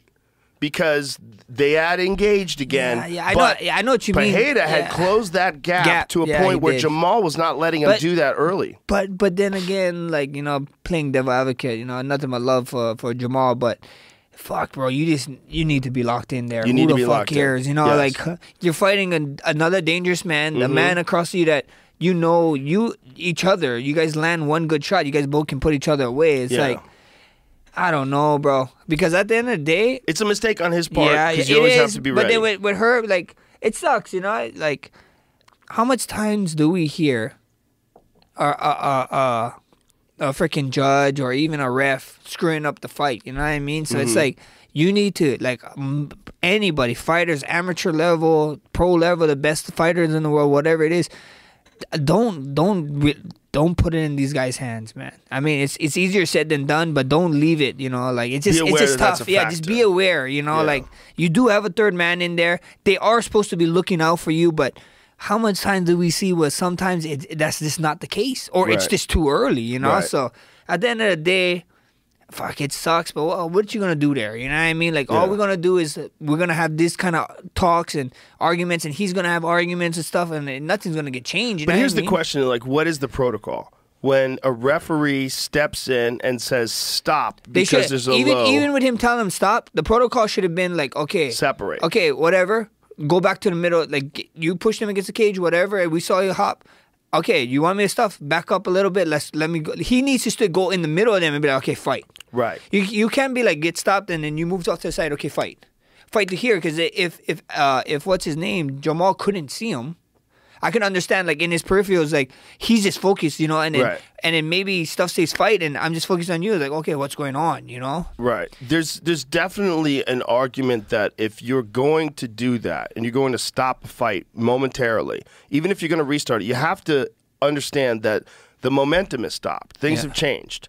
And if one guy does this and hops in during that time, you kind of have to step and separate them and then engage. So he does engage. He goes off to the side. Yeah. But now the argument against that I've heard is that this happens all the times where fighters get kicked and the referee says, hold on. The fighter says, I'm fine. And then they let him keep going. So maybe that's a good argument too, that Jamal should have been more prepared. But it seems like he had actually told them to stop. And that's when Jamal did this. Oh, so Alex, it's like, or excuse me, Alex did this. So is that up to the fighter? What are the rules? Yeah, what are the rules? Moment? Like when the referee says stop, are the fighters allowed to say, no, I'm fine? Or are they You need to supposed to listen, address yeah, the yeah, referee yeah. and say, I'm fine? Look, and he then said time. He yeah, said time. he says time, and he puts his hand up, and now where's Herb Dean? Herb Dean moves away. Jamal does not have eyes on him. Yeah, he's looking at him the whole time because he's not trying to get cracked. Jamal doesn't, but Alex is much closer to him now. Yeah, he's much closer, and nobody. But look at the angle that he takes too. Like Alex is straight he's cutting off the cage there. Yeah, bro. he's cutting off right the here. cage. You're And- pushing him to his right to cut off the cage, bro. Look. And Herb is right Yeah. to Jamal's left. Yeah, look at that. That was beautiful. Yeah, Alex's it was part, beautiful. brother. Beautiful. Yeah, hook. that was crazy. He's a monster. Yeah. That guy's a monster. I was telling everybody about that guy when he was in Glory. I 'Cause remember, when they yeah. were saying he was coming over to the UFC. I was like, I told DC, I go, dude, get ready for this motherfucker, Yeah. because this motherfucker puts people into orbit. Brother. He's got crazy power. Brother, the wormholes, bro. Universes, different universes. You wake up on the other side Brother, of the galaxy. he might have.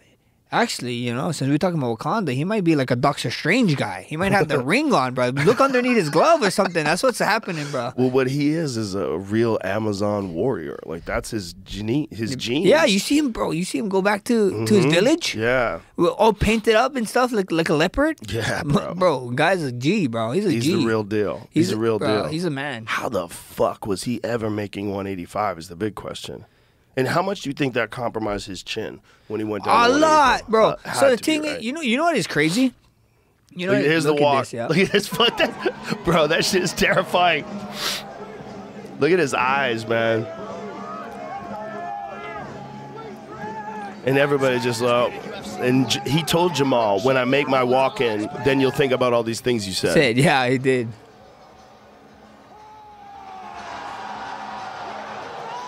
Ha! And the whole audience yells out, "Ha!" with him. Look at Jamal, though.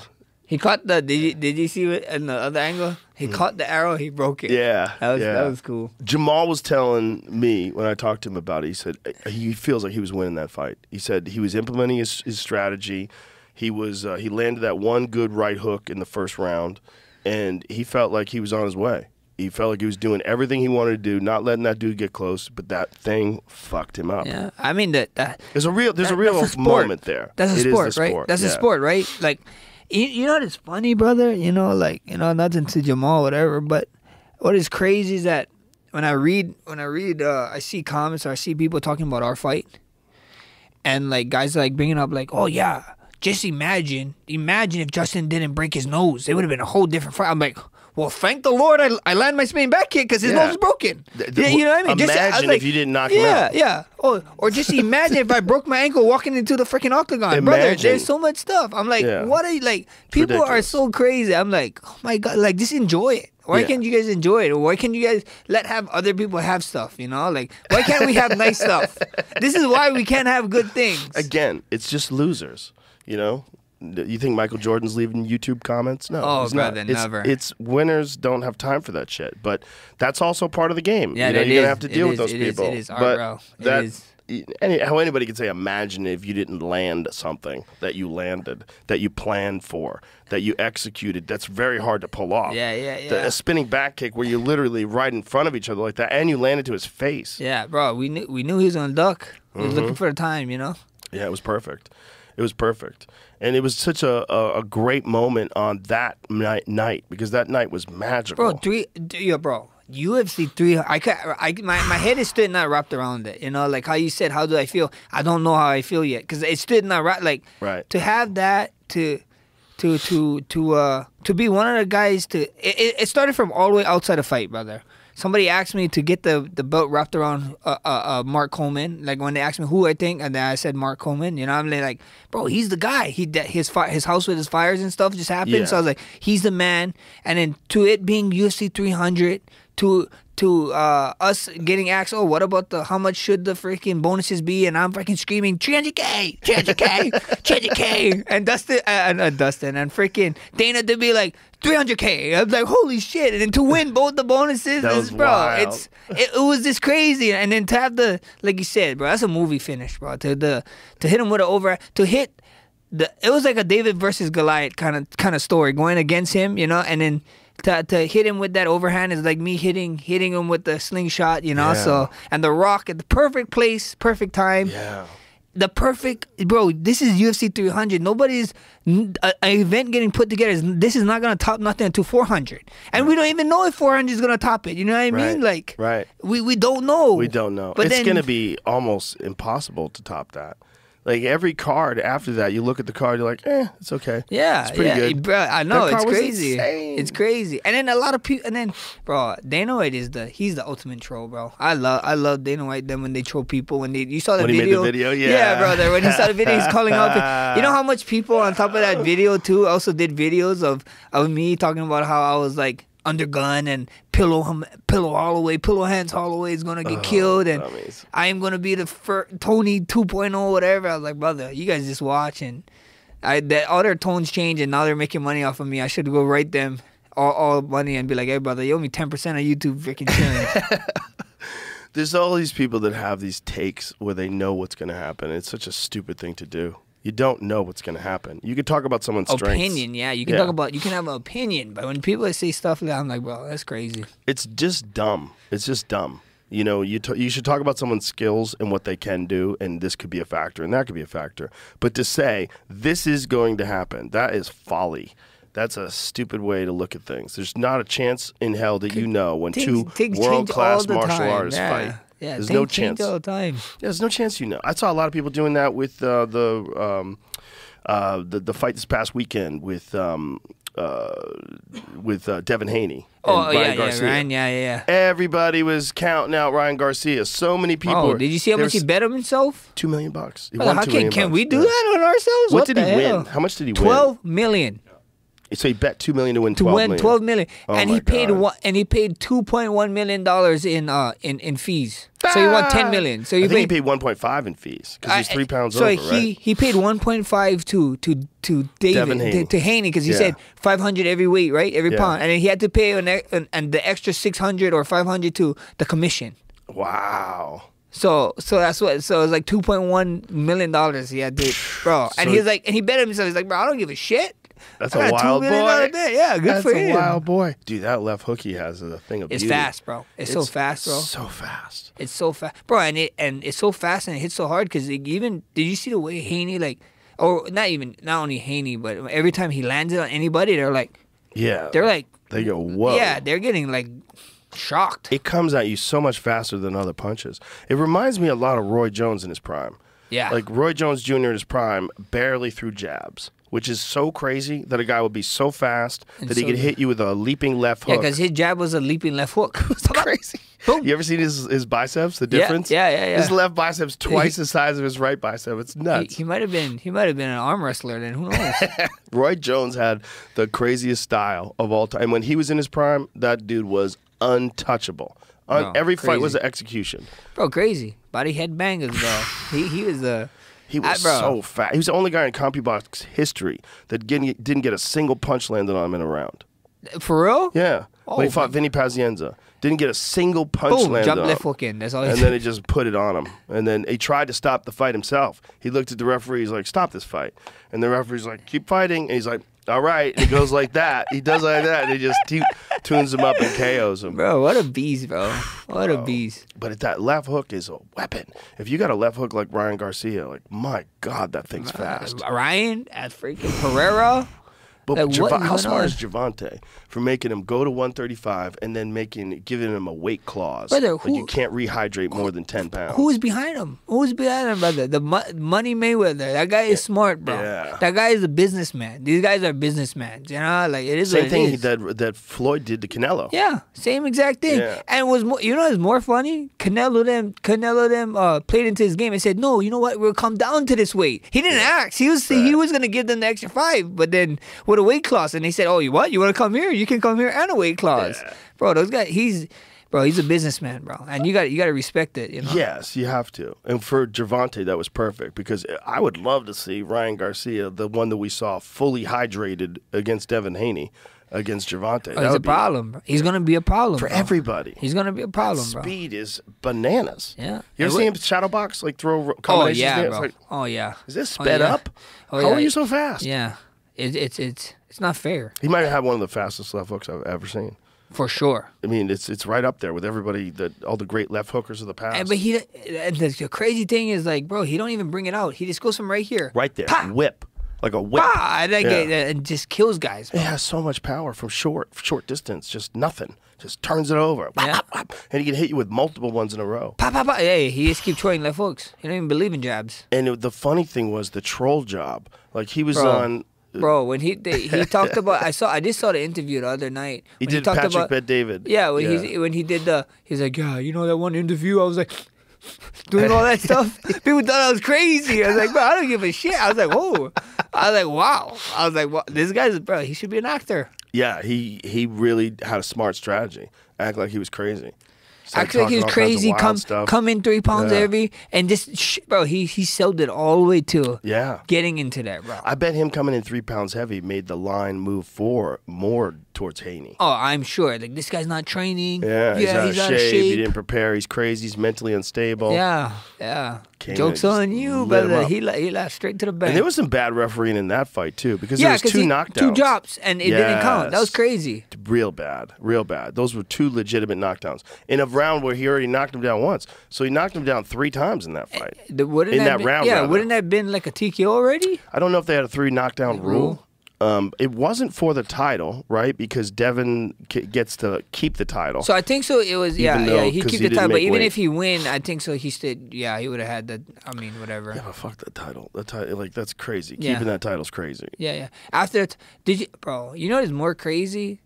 There's a post of him being like, "Yeah, I still got the title." I'm like, wow. Yeah. It's kind of crazy to think. Yeah, I would. Well, he's just trying to come up with some sort. I mean, he got humiliated. Yeah. I mean, he got humbled. It sucks, bro. This fight game is wild, bro. It's a wild game. It's the shit. It's the most craziest game ever, brother. Most ruthless game. You be on top of the world one day, and a fight like that, you're just no one even cares, you know, anymore. Yep. Yeah. It's crazy. Yeah, you could be Ben Askren. You know, and boom, 1 shot, and then that's what everybody remembers. Bro, Guy has forever, an amazing career. He's the best, bro. Dominates in Bellator, dominated in ONE FC, comes over to America, beats Robbie Lawler in a weird one. Remember that? Yeah, it was slammed him. He slammed him. No, he had him in a headlock. Oh, and Robbie wasn't out. Robbie yeah. was defending, and they thought, I don't know who made that call. I forget who was the referee, but they thought he was out, and he wasn't out. And Robbie's like, what the fuck? I wasn't out. Yeah. And they called the fight. And then Jorge, Street Jesus hits him with some fucking nuclear lightning. Brother. The sprint, oh my God. And the angle. Like, he cuts angles. So that Ben, like, his instincts kick in. Yeah. To, like, shoot for the takedown. Yeah. He just runs right at him, and it just goes right into him, man. And then he does the freaking 3-pin tap. Yeah. He hits him with a couple of 3-piece when he's down, and then slaps the floor and lays next to him. Crazy, bro. Yeah, it was wild. That was one of the wildest knockouts too. That's another one. That's another one, but the consequences are different than yours. Yours is different, and it's the fact that you decided to stand in the cage in the center in the last 10 seconds, and that you had planned that out. Did your corner know you were planning that out? Oh, they know already. I mean, they know. They you ask any of them, and then you tell them, like, bro, did you guys think? I never told them, but they already know who I am as a fighter. Bro, I've been with these guys for like 15, 16 years of my life. Like, half of my life, brother, I've been with these guys. You know? Actually, I think 14 years. I think it's 14. A little bit under half of my life with these guys. So they know me. You know, and, like, you can even, do you have the corner? Say the corner. Like, Rylan is, like, hiding because he know it's happening already, you know, and then my striking coach already knows that it's gonna go. They know. Like, I asked them after, they did interviews, and they asked him, did you know Max was gonna do that? He's like, he didn't tell us, but we had a feeling that if he went to the last 10 seconds, look, Rye's hiding. He's hiding under his eyes, brother. Look at your guys. Yeah, look at Michael. Look at them screaming, bro. You know what is funny? That guy Michael is like 5'3", so he's like holding himself up on them, bro. His legs is dangling and he's kicking in the air. Imagine that. I wish they had a full screen. He's on top of them, like, oh. Wow, that was wild, man. And then shout out to my best friend Birdie Bird, Jordan Reed in the back, since the news didn't catch that him. They named every cornerman except for him in the back. So here's a question. Jamal Hill loses that fight, and now he's going to fight Khalil Roundtree. Bro, that was do you think that's a fast turnaround? I don't know. It's a very fast turnaround. Yeah. It's only 2 months. Yeah. It's 2 months, and you're he's fighting Khalil Roundtree. Roundtree is a savage. Brother, do you not He see the fights you TKO like that you owe him. Yeah, money. Yeah, money. you owe him a lot of money. You do owe him a lot of money. I mean, that's how he fights you. Yeah. He fights you like you stole something from him. His contract is probably a sure win, so he owes you. You owe him win money. That side kick that he did to the knee. Oh, dude, bro, that's the. he was jumping into that thing, bro. Horrible. That's nasty, bro. Horrible. Watch his knee bend backwards. Khalil, I remember when Khalil fought Eric Anders. He came back from Thailand. So he fights Johnny Walker, and Johnny Walker catches him with an elbow in the clinch. And he decides, like, I got to really learn Muay Thai, clinching, elbows. He goes to Thailand. And then he fights Eric Anders. And he comes out looking like a Thai fighter. Pa! Leg kick. Yeah. Where did he fight it? I think I watched that fight. What fight? See if we can find Khalil Roundtree versus Eric Anders. I think that was on the Volk. I think that was in Vegas. I think that was on the Volk 3 fight. I believe it was in Vegas. Because Yeah, I I think that remember was on the Volk 3 me fight. and DC were like, what happened? Like, he was always a very good fighter. He was always a very good stand-up fighter, too. But, like, he went through this leap in this fight. See if you get, like, early in the fight. When the leg kicks were insane. And it's the way he's moving like a Thai. This whole thing was just the second round. Oh, okay. He was moving like a Thai, like his front leg. He's like tapping with the front leg. Yeah. And Yeah, it's right just, there. Yeah, look, his front leg going already. I mean, it was Even if very like Thai style Yeah. adapted to MMA. But we were just like, my God, like he's looked so much better than we've seen him before. There was something about like he made this decision after that Johnny Walker fight and then started going to Thailand and just kicked his game up several notches. And now, you know, he gets this opportunity for a Huge, guy bro. like Khalil to Huge. fight a guy who also Bro. just got KO'd. Right? Just got KO'd just 2 months ago. So most people would say, hey, this is too soon. Yeah. A lot of people would say this is too soon. But I get it. Jamal wants to get back in there. He feels like that was a fuck up and he wants to erase it. He says he's fine. But this is a fucking scary cat, man. Yeah, because even with the Jamal Hill incident, right? How much shots did he take on the ground? Took a few hard ones. Yeah, Hard it was hammer tough. fists. So whatever, but It's the left hook that makes his eyes roll back. But Khalil's a monster, man. bro, but imagine Hill, bro. Imagine if you're in his situation, right? You're in his shoes. Like how you said, this guy just got knocked out, bro. You go out there, you knock this guy out. Guess what you're doing next fight? You're fighting for a title. You're fighting for a title, brother. Yeah. You are fighting Alex Pereira for a title. Can you Imagine him imagine and Khalil and Alex Pereira? Holy oh my god, shit, man. It'd just be violence, bro. Oh, crazy violence. And, you know, Khalil's had moments in his career where he was, like, not totally focused. And then he's had moments where he's really focused. And you see it, like, in his endurance in the fight. Like, there's fights that he's lost where it's just, like, he wasn't really there. But then you see him when he's really focused. Like, it's like you got to pay attention to what he's capable of. Like, you could look at a fighter sometimes and you could look at bad fight. Like a good example is Charles Oliveira. If you go and watch Charles Oliveira's, some of his earlier fights, it looks like he kind of like folded. Yeah, for and sure. then something happened after the birth of his daughter where Charles Oliveira becomes this fucking assassin. Yeah. And he's just and he just has no quit in him. And he's Yeah. just an animal. Yeah. And it's just like everybody just forgot about that old shit and like, no, he's the fucking man. Yeah. And they forgot about the Cub Swanson fight. They forgot about all these other fights. They forgot about the Paul Felder fight. They forgot about those fights. Like, fuck all that fight. What is he capable of now, when he's yeah. on? And that's, I think, what you got to do with Khalil. That's why this is a dangerous fight. Because Jamal's a bad man, and he's a dangerous dude, and he can knock out anybody, for Brother, sure. Bro, it's going to be... But so's Khalil. It's going to be violent, bro. Jamal going to have to watch his kneecaps, bro. She's going to have to watch his legs, everything. And Khalil is also southpaw. So Yeah. Jamal standing southpaw, you know, he likes to... Ooh, look at that. Bro, that was horrific. That was horrific. I mean, he's just sidekicked the shit out of his knee. Just blew it apart, man. And that's real controversial because a lot of people are like, man, that ends your career. But It does. he's back. Don't. He's a fucking animal, man. I mean, he's so skillful and so intelligent in his stand-up. And it's Oh, just like, shit. it's super, super high level, man. Bro, look, he tried to trust kick a guy in his body while he's down.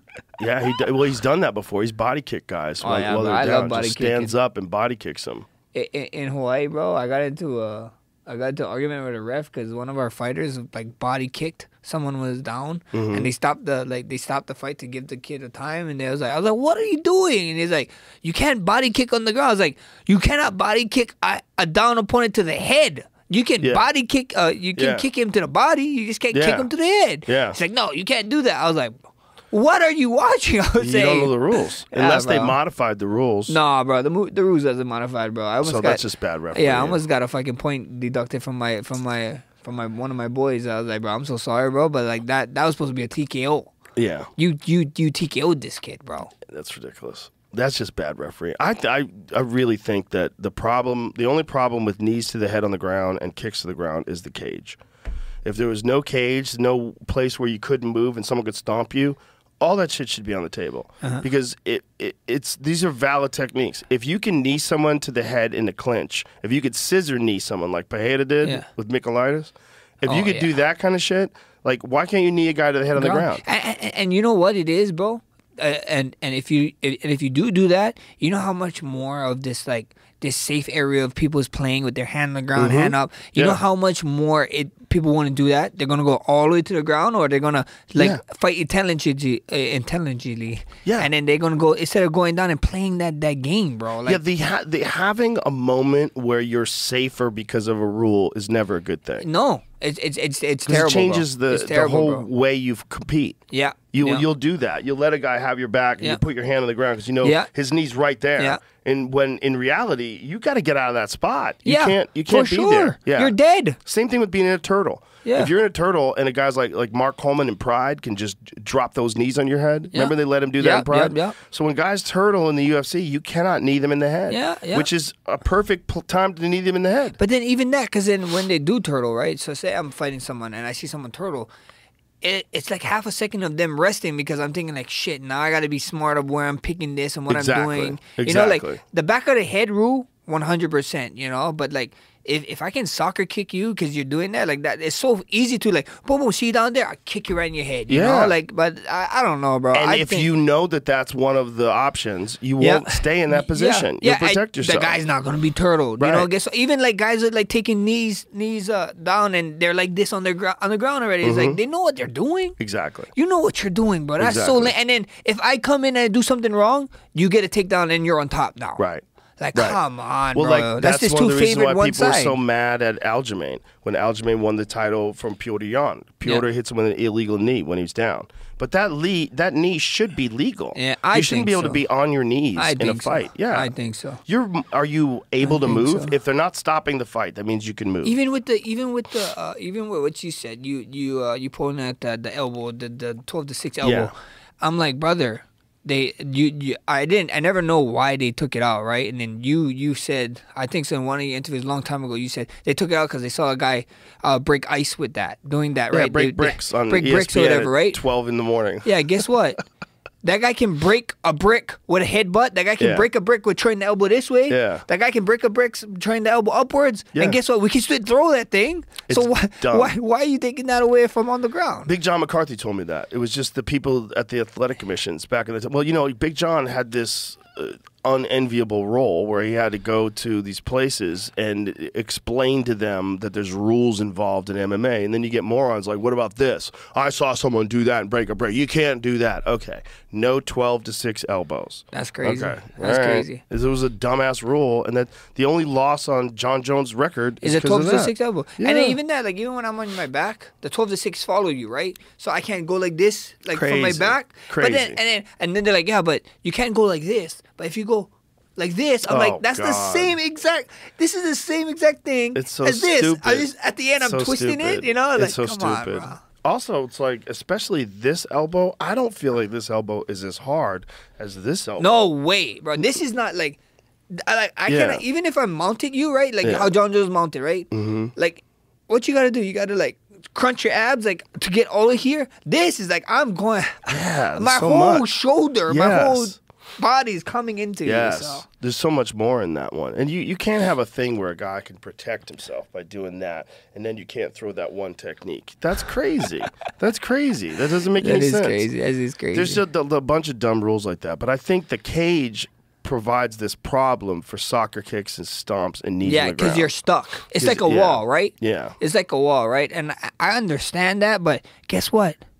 don't go to the fucking cage, dog. You know the cage Yeah. is there, brother. You know what I mean? Like, right. bro, the cage is my buddy. Maybe I they could love have the a cage. rule where they say like no knees or stomps when a fighter's touching the cage. Yeah, that would be cool. Like if Yes. but then you're gonna start seeing guys from the middle Right. crawling their ass all the way to the Right. cage now. You know? Right. Right. That's So, true. Well, is people it- are always going to try to As soon, game yeah, the as soon as system. you get a damn rule, people are gonna game it all the time, and Well, that's you what know, it is. my thought they should have a basketball court. My thought just guys should fight in the center of like an open flat place. Just like Just like what they do with for basketball. but just what they Yeah. do for even for grappling matches. Yeah. But guys are gonna fall over, and then what's gonna happen? Well, you don't have multiple matches going on like they Yeah. do with that. Don't have it on a platform. Just have it on the ground. Oh yeah, Just that have it makes on the sense. ground. Like have guys. I mean, you know how wild that would be. If we're all sitting there in the arena and there's no cage, and these dudes just walk out in the center of this big open mat. I mean, that'd be crazy. Yeah, just have a Suck for warning me though, zone. because then I love the cage, bro. You would love no cage too, though. I just love the cage for takedown purposes. Right. Whenever somebody put me like, go to the cage. Cage is your friend. Mm-hmm. A lot of guys don't like it because they think you're losing the fight, but like, it is what it is. But It would be but harder no to cage, get up. no cage would be smart though, because Yeah. what you said, I see what you're saying, but You would see so more. so much guys is gonna like get you to a point and they're gonna shoot so like like the Islams and the Khabibs, that kind of fighting style. They're gonna shoot so low because you don't have a cage, Right. and it's gonna keep driving you to forever land, until you get hit and then you gotta restart or whatever. Maybe, so. but it might stop a lot of takedowns because it's gonna have a much more realistic scenario. Instead of being able to charge up to a guy against the cage, get your hands up against his Yeah. butt, lift him, and take him down, where he can't go anywhere. His Yeah. back's Yeah, against the yeah, cage. yeah, I mean, Khabib took so many guys down up Off the against the cage, cage. yeah, yeah, So yeah. many guys do that. Yeah, they a lot take of guys guys- down off the cage. Yeah. And if you got a guy who's gonna like keep moving and push you away Yeah, and yeah, keep yeah, moving and then circle out, now you got to take him down again. It could change the whole dynamic of fighting. It could. I can Getting see- up I is can gonna see be way both. harder. It's gonna be way harder. I love the cage for get ups. I have another thought about that. Yeah. I think if a guy takes you down at the end of the round, you start in that same position for round 2. You think so? That'd be Yeah. pretty gangster. Because guys wouldn't care. Some guys just take it off like, whatever. You take me down, I'm only gonna be stand up anyway. Well, you got to think it's a fight, Or right? or like even your rule, like if you're getting hold down from that last round, then you start from getting hold down, right? Yeah. That's the same rule, right? That's what I think. If say if a guy takes you down and he's got you mounted, and it's the end of the first round, I feel like you start mounted in the second round. That Start- sounds crazy. Because It sounds like you should start a fighting. It is a fighting show. fight, right? It's a fight. It's not 5 individual fights. Yeah. So if you have a 5-round fight and every fight starts standing up, for a guy like Pereira, that's a massive advantage. Yeah. And But- especially after, imagine he got taken down and it just took his ass beaten for one round, you know? Now imagine Pereira fights John Jones, and they fight John Jones for the light heavyweight title at 5 rounds. John takes Pereira down in the first round, and at the end of the round, John's got him mounted, and Pereira rides out the bell. Well, the round starts, round 2, with John Jones mounting him because it's one fight. It's not 5 fights. So if you start a new fight, now you're starting standing up again. But you're not standing up. Yeah. The fight is still going on. That's crazy. Put but him then back in the same spot. Then they'd have to change the whole judging to the whole fight. Like That's how it judging. should be. Yeah, it should be. I feel like it should be that way. Like, Yeah. why are we fighting rounds? You know? I think Pride had it right. Yeah. Pride had it right. They judged the fight as a whole, and they judged the end of the fight. It was more important. Yeah. Who's winning at the end? Just like Schoolyard. Yeah. If you are outboxing a guy and there's no teachers around, Yeah. and then all of a sudden he takes you down and he starts beating your ass and you can't get up, and then the ref or those teachers come and pull him off, everybody's gonna think that guy won the fight. Yeah. They're not gonna say but he's getting his ass whooped yeah, standing but up. Yeah. Tom controlled him on the feet for 3 minutes. He only took him down for 30 seconds. Yeah. Nobody gives a shit about that. Yeah. They give a shit about like who's winning at the end of the fight. Exactly, bro. That would be. I mean, it's kind of cheat, It favoritism my ass that we stand on the feet every time, but Yeah. that's pretty cool though. Yeah. That would be pretty cool because now you would see guys fight much harder to get up now. Right. So like if I'm on my ground, I'm on my back. Right. And the round, like you see guys be like, 30 seconds.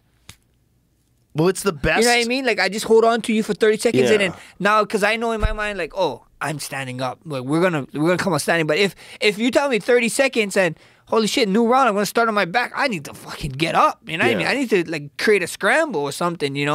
So it's not so indefinite that we start here. I think, bro.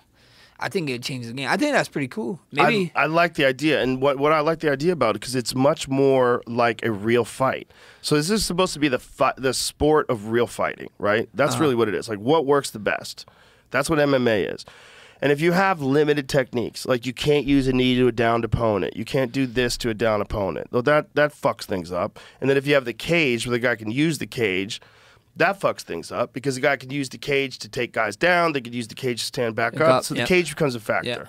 And then you have the fact that every round starts standing up. So if you busted your ass to take this guy down the first down, you took damage to get a hold of this guy. You take him down the first round. You have 10 seconds to go in the first round. You mount him. You're on top of him. The horn blows. Fuck. Now you got to start standing up. Now I got to take him down. Yeah. Imagine if Chael against that Anderson fight, if he could have came back from the ground every time, right? Crazy. Changes it. You know, everything. Changes everything. I mean, he could have got triangled sooner, or that's true. You know what I mean? Or he could have finished the guy. You know, we don't know. You know, this is a bunch of what ifs, but it's a bunch that's of what crazy. ifs. You know, but it's also taken into consideration that it is supposed to be one fight. It's not supposed to be 5 fights. You know, and like to have every fight start in the advantageous position for the striker when he didn't earn a get-up. Yeah, after getting it. Bro, I mean, they already kind of do that, right? Like when you're against the cage or something happened and they break you, they put you right back into that situation. So why would it would suck for strikers. You know, strikers worldwide, I'm sorry, but if this is the way to prove that you're the baddest man alive, sign me up for it, brother, because I'm here for it. If you take my ass down and I use a bell to get us back to stand up, that's kind of lame, bro. Like you need to get your ass up. You know that you're not considered the baddest man. You might not be able to get your ass up in a fight that you would have lost under the current rules because you might start standing up in the second round and this dude says, "All right, fuck this guy. I'm not going to clinch with him now. I'm going to kick his calves. I'm going to move around." You need to talk to somebody, brother. Cause that'd be pretty cool. Nobody listens to me. Maybe UFC 400 they do something. Bro, I had all sorts of plans. They don't listen to me. And I wouldn't listen to me either. They got a great business that's real successful. You can't make all these changes. That's ridiculous.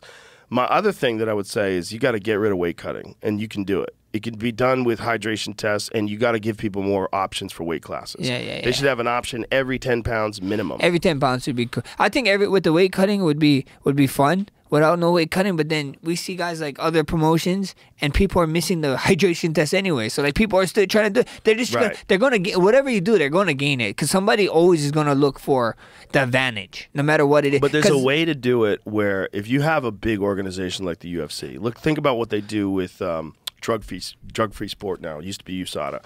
They'll find you wherever you are and give you a random drug test. Well, why can't they find you and put you on a fucking scale and get a hydration read on you and go, and make Max, sure, you're 172 pounds. Like, you're not 145 pounds, Max. You're a 172-pound fighter.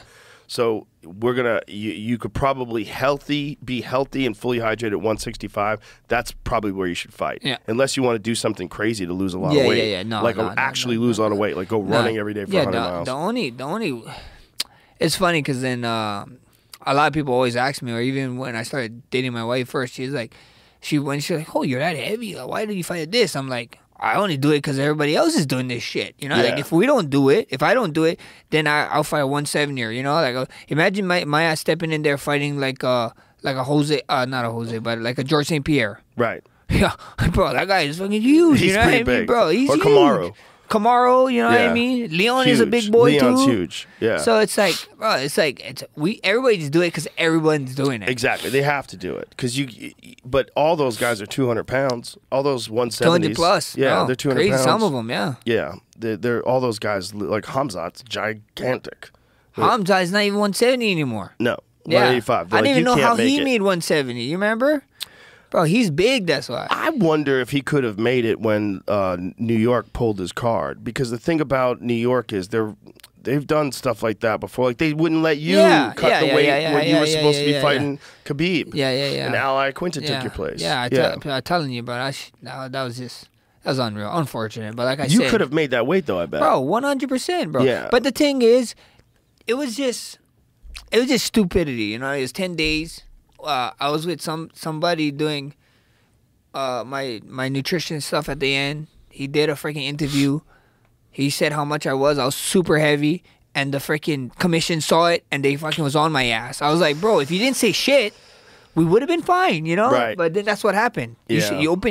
People open your mouth. That's how I love like a tight-knit, small team, you know? It's like nothing happens, nothing gets out. Anything happens is like, motherfucker. Yeah, know what I you mean? can't say that. You Yeah. can't, especially in New York. You could New say York, it in Vegas. brother. In New York, yeah. Vegas, they don't give a shit. And it was also New York when they just started They didn't having like. fights. They did. That's what I was saying. Like when New York was stood against MMA, like they still was against MMA, you know. And then that happened, and yeah, I remember, bro. Fucking guy came in.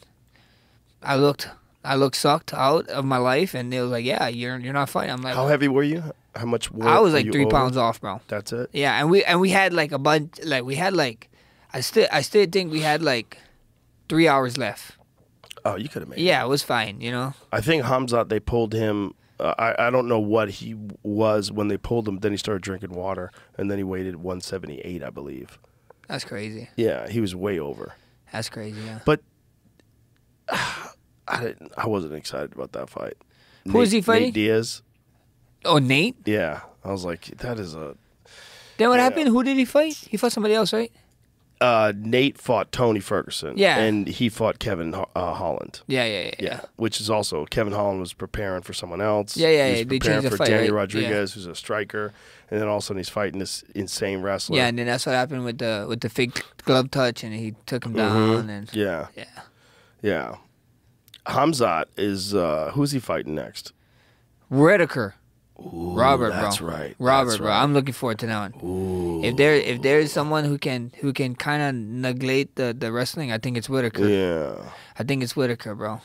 And then Kamzat is strong, but bro, that Burns fight like showed a lot. Like it showed a lot. Like if you can hit this guy and continue to hit him, it's gonna be a fun fight. And Kamaru Usman fight, because Kamaru was winning the third round. Bro, so And he had 10 days to yeah, get ready for and that what? fight.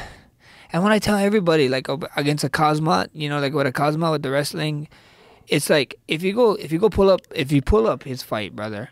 If you go watch the Cosmot fight against Usman, the only time he takes down Usman is when Usman wrestles him back. When Usman is like anti-wrestling, fighting his wrist, not letting him connect his hands, no takedowns. But as soon as Usman was like, okay, I'm just gonna wrestle back, and like he starts to like grab the stomach and stuff, you get taken down, you get picked out. I'm like, brother, like you should just anti-wrestle this guy. You was beating him in the striking too. But I think it was also Kamaru didn't know what his cardio was like. Like yeah, so he had He to didn't trust yeah, his yeah, conditioning. Yeah. He just wasn't prepared to Yeah. go full out. And Hamzat knew that. So Hamzat put that grappling pressure on him immediately to yeah. try to wear him out. Yeah. Crazy, bro. I don't like those 10-day fights, man. It's it's shitty because no one's gonna talk about the 10 days.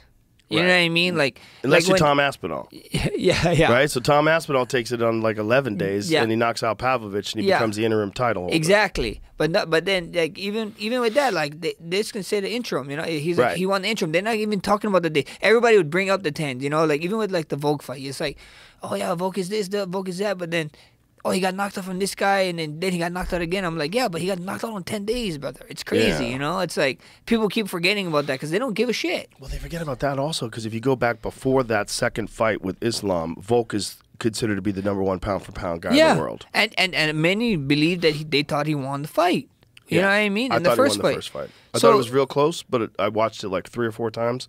I'm like, I think there was like one round where I think it's the second round where it's up in the air. You go like, I think. But again, at the end of the fight, he's on top of Islam and he's pounding on him, Yeah. which was just nuts to see. Crazy, bro. Nuts to see. To think a 45er who is going to come up and do that Yeah. to the guy who does that to everybody in his weight class Yeah. was insane, bro. He's a legend, bro. He's Volk's a legend, brother. But that's why it's like sucks to take a 10-day fight and then you get KO'd. One of the worst ways to get KO'd. brother. Head kick. And then, bro, I'm in the back. I don't know if you guys saw this clip, but I'm in the back, and the UFC is doing this promo thing right after I think so. It was not after. It was before. I don't know. It was before one of the fights, but they're doing the promo clip when I was warming up and I was watching the fights. They did this clip and they're showing like all the old clips. Blah blah. Blah. They show Volk walking out. Yeah, and then the next clip is side by side with him getting knocked out by 2 guys. I was like, what the fuck? I was like, damn, this game sucks. What a shitty turn of events. I was like, oh look, Volk. And then the fucking next 2 clip is side by side of him. Yeah. His only 2 knockout losses. And now I'm like, wow. This shit is heartless, bro. This game ain't for the weak, bro. No, it's heartless. This game is not for the weak. It's heartless how quickly your life can turn around if you're a guy like Volk. You go from being the man to being dismissed. You know? To being like, oh, yeah, we don't want to fight, bro. Like, because like Ilya didn't want to grant him a rematch. Ilya didn't want to fight nobody in the top fucking 15, brother. Well, who does he want to fight? Brother, himself. I don't know. Motherfucker want to fight himself, bro. What the hell is going on, bro? This guy, brother. This is the man, bro. This is the guy we're dealing with, bro. This is the guy we're dealing with. So we had a Bible verse off on Twitter. Everybody's like saying freaking 10-8 Holloway because the verse I used against him, and then he writes and I don't say nothing. That's all I said. And then he writes like a freaking paragraph, bro, to me. Like I didn't even read it. That's how long it was. He writes a paragraph to me, brother. I didn't even read it. And I was just tripping out. I was like, it was like an angry girlfriend text, you know? Like my wife don't even text me like that. So I was like, I read the first 2 sentences. I was like, I'm not reading this, bro. What the hell is going on with you? You know? But I don't know what's going on. I love that you didn't read it, brother. I don't know what's going on, bro. I was like, I read the first 2 and then I saw you had to scroll. I was like, what the fuck? Did I make my wife mad? I had to make sure that wasn't her, you know? Like, what the hell? That's hilarious. That's funny. Yeah, I don't know who he wants to fight next, but I mean, I guess he feels like he's the champ, he can call the shots. But I know that he turned down the Perth one, the 305, the Volkanovski rematch. Oh yeah. Yeah. The question is like, if you're in Volkanovski's corner, let's say this now because we can say it now, right? Because we couldn't say it after the first Islam fight. But you take a fight like the Islam fight, you get KO'd, bad head kick. You chill, bro. And yeah, you chill for how long? At least 6 months with no stuff. And I'm like, maybe you could no sparring. Yeah. And then he could have came back on 300. Yeah. He could have headlined 300, bro. You know what I mean? Like, you could have been, I would have told the UFC, like, hey, look, bro, I did you guys a solid. You did me solids very much. Let me rest my head.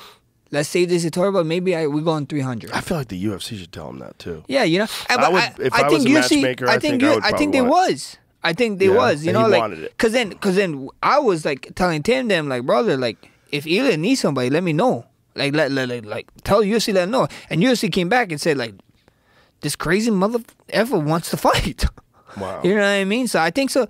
It's him and his team, and even with his team, like even with But he's such a property. Yeah. Right? He's so important. Yeah. To risk him like that again after a head kick knockout to Makhachev. Yeah. And then like you can mentally and physically say you're ready, right?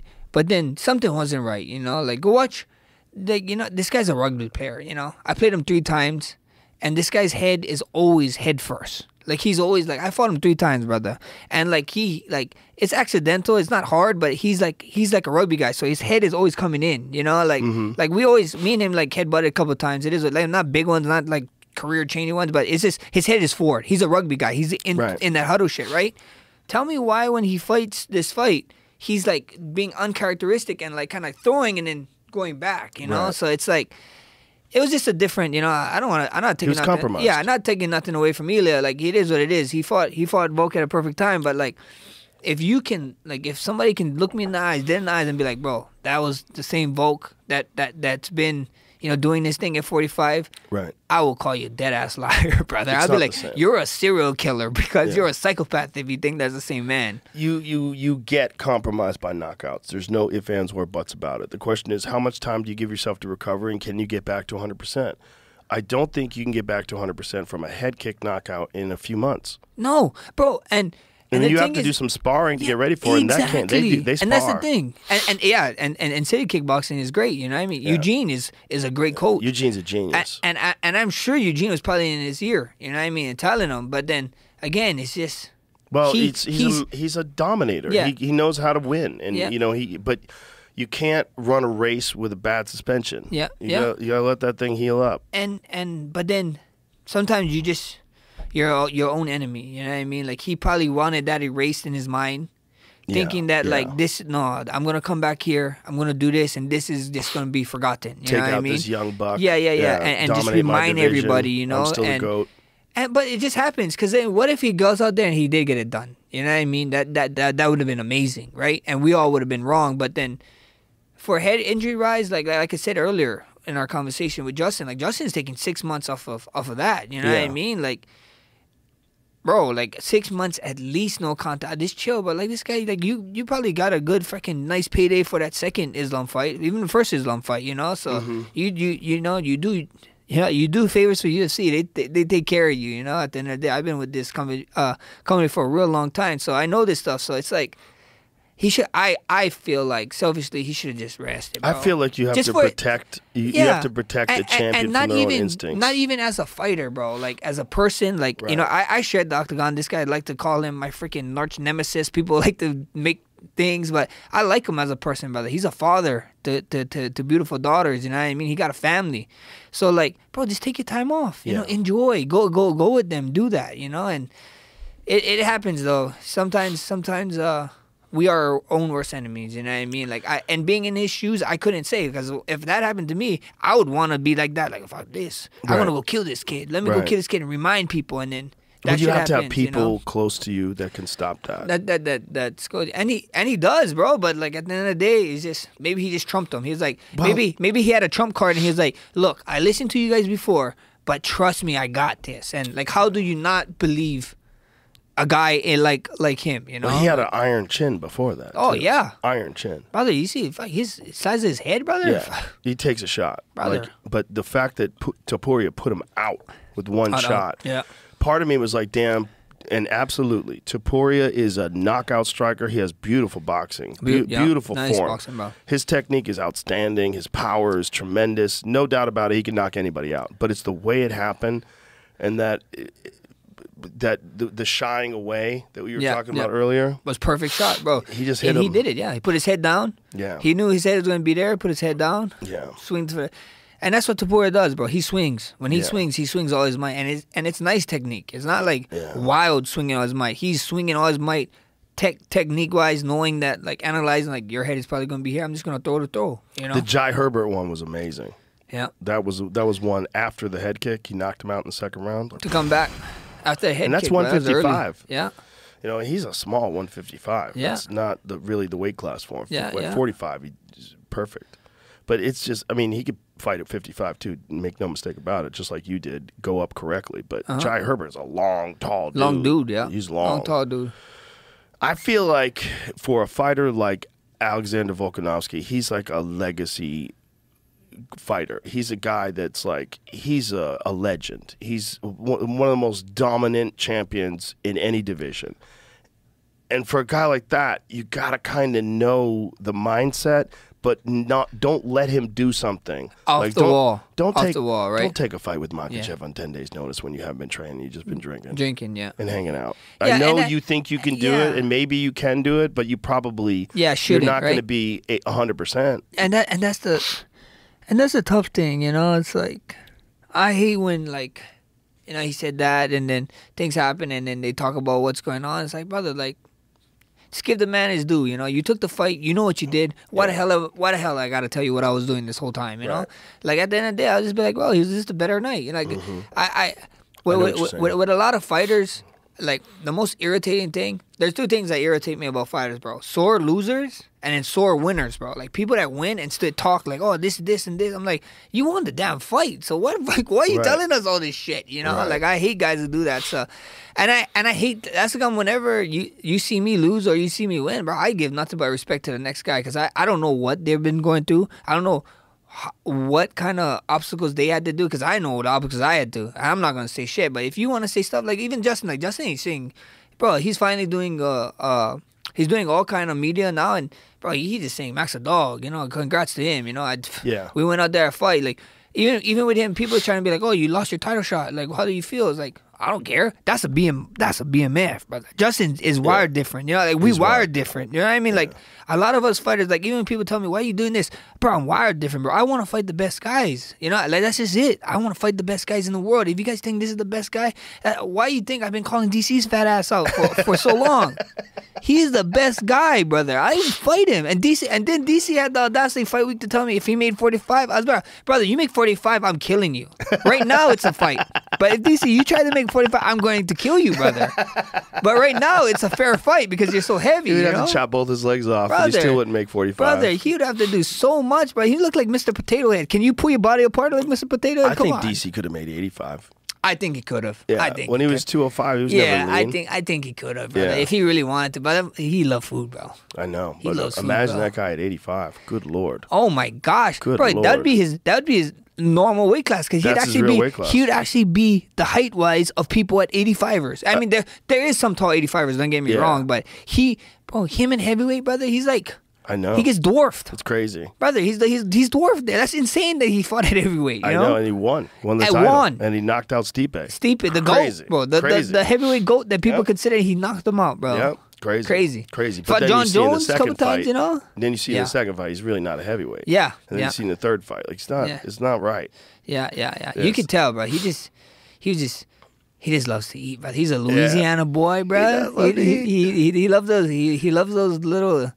They're freaking when they make their pots, their crab boils and stuff, brother. It's going to be interesting though to see someone at 85 that's that caliber of wrestler. Like so, someone who's of a DC caliber of wrestling does rise up through the Olympic ranks and then gets into the 185-pound division and has the same kind of punching power. Is there anyone that is there? Not that weight class. Not in the UFC.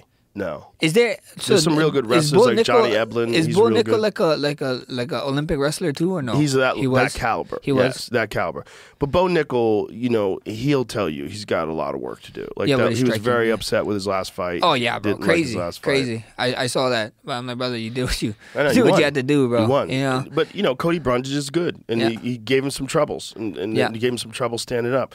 He's going to have a real hard time with the elite strikers at that weight class if they have good takedown defense. But his wrestling is far above and beyond most people in that division. Yeah, but then that's the beauty of our sport, right? That is the beauty of our sport. I Mm-hmm. Yeah. never did any type of wrestling, and I feel like I could wrestle with the best of them in an MMA fight. You know what I mean? Right. Like I'm even crazy enough to be like, bro, I'll go wrestle you at a wrestle practice. I don't give a shit. What's the worst you're gonna do? You gonna ragdoll me? Okay, perfect. Yeah. That's what you're supposed to do. But what happens when you don't? And I make it a wrestling, and you're like, holy fuck, this Right. guy's actually pretty good, So at the end of the day, that's why you just gotta be great. That's how I love MMA, bro. And one punch, one kick, one knee, Yep. one elbow, one takedown. You know what I mean? Like even takedown. Like how much times you take someone down, your shoulder land in their stomach, change the whole fight. They're like, oh, you Yep. breathing hard, brother? What's Yep. going on there? You know, Yeah. you start laying on guys. It's that's why MMA is beautiful, bro. You don't know what is going on. You don't know what's going to go on, and it's so many different things can happen. How about that Zhang Weili Yan Xiaonan fight? Oh, crazy, bro. We was watching it in the back. They're good, bro. Bro, when Yan Xiaonan decided not to tap and went out and then woke up at the end of the first round, like when the bell rang, and Zhang Weili lets go over, and she's like, "What's happening?" And she goes right back to her corner, and they're like, "Is that legal?" She's out. She was out cold. I didn't at see the that end of the part. first Oh, round. man. Bro, she was out cold. Can we see that clip? Yeah, I out wanna see cold. that clip. She was That's out crazy. cold. She was out cold. But that's insane, right? She wouldn't tap. That's insane because I Gangster. just saw a lot of the I didn't see that part, but then I saw like the second, maybe the third round and on, and like they was battling, bro. Oh, they were battling. They It were was a crazy battling, fight, bro. man. Yan Xiaonan is a beast. She's good, man. She's good. And she's so gangster. The fact she wouldn't tap, fully locked in, Brother, rear these naked guy- choke, these- goes to sleep. These guys is like, I don't dishonor my family, bro. They next level, bro. Next They're level. These guys are they're warriors, Yeah. bro. People don't understand. Like a lot of these out of country fighters, bro. They're insane, bro. It's insane when you see an outside fight, like a out of country fighter quit. Because a lot of them don't. They come from almost the, like Charles, them, they come from the slums. And Yep. China, they come from places where it's like, you almost get bred into being a fighter, you know? It's like, this is what you're going to do. This is it. Like you know? Shopcott. Yeah. Shopcott Rachmanov. Yeah. That dude's a Crazy. beast. Crazy, bro. Apparently, he fought that fight with like a broken foot or something. He had something wrong with him. His last fight Yeah, I'm not sure. with Wonder Boy. That's why he took him down, submitted Oh, him. yeah. Bro. Yeah. Yeah, that guy, bro. Oh, my God. He couldn't strike because he had something wrong bro, with him. even when he fought Neil, Yeah. bro, what is his name? What is his Jeff name? Neal? Yeah, Jeff Neal, Yeah. bro. And he freaking said, who does that to him? Bro, you know how strong you gotta be to do that to Jeff Neal? Yeah. Jeff Neal was 200 pounds that night, they said. Mm-hmm.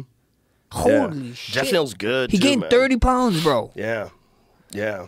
Bro, that guy is weird strong, bro. They just... I know. It bro. doesn't look it. No, That's no, not crazy. at all. But to squeeze someone's neck off like that, I bro, know. standing, Standing. That's like one a- hook in. that was almost like a bully, like a bully show. Like, I got you, say Mm-hmm. Yeah. uncle, you know, like that's Yeah. crazy, bro. Yeah. That's insane. In my Yeah. mind, I was looking at it that way, like that is insane. And how you do it to Neil? Neil's a tough.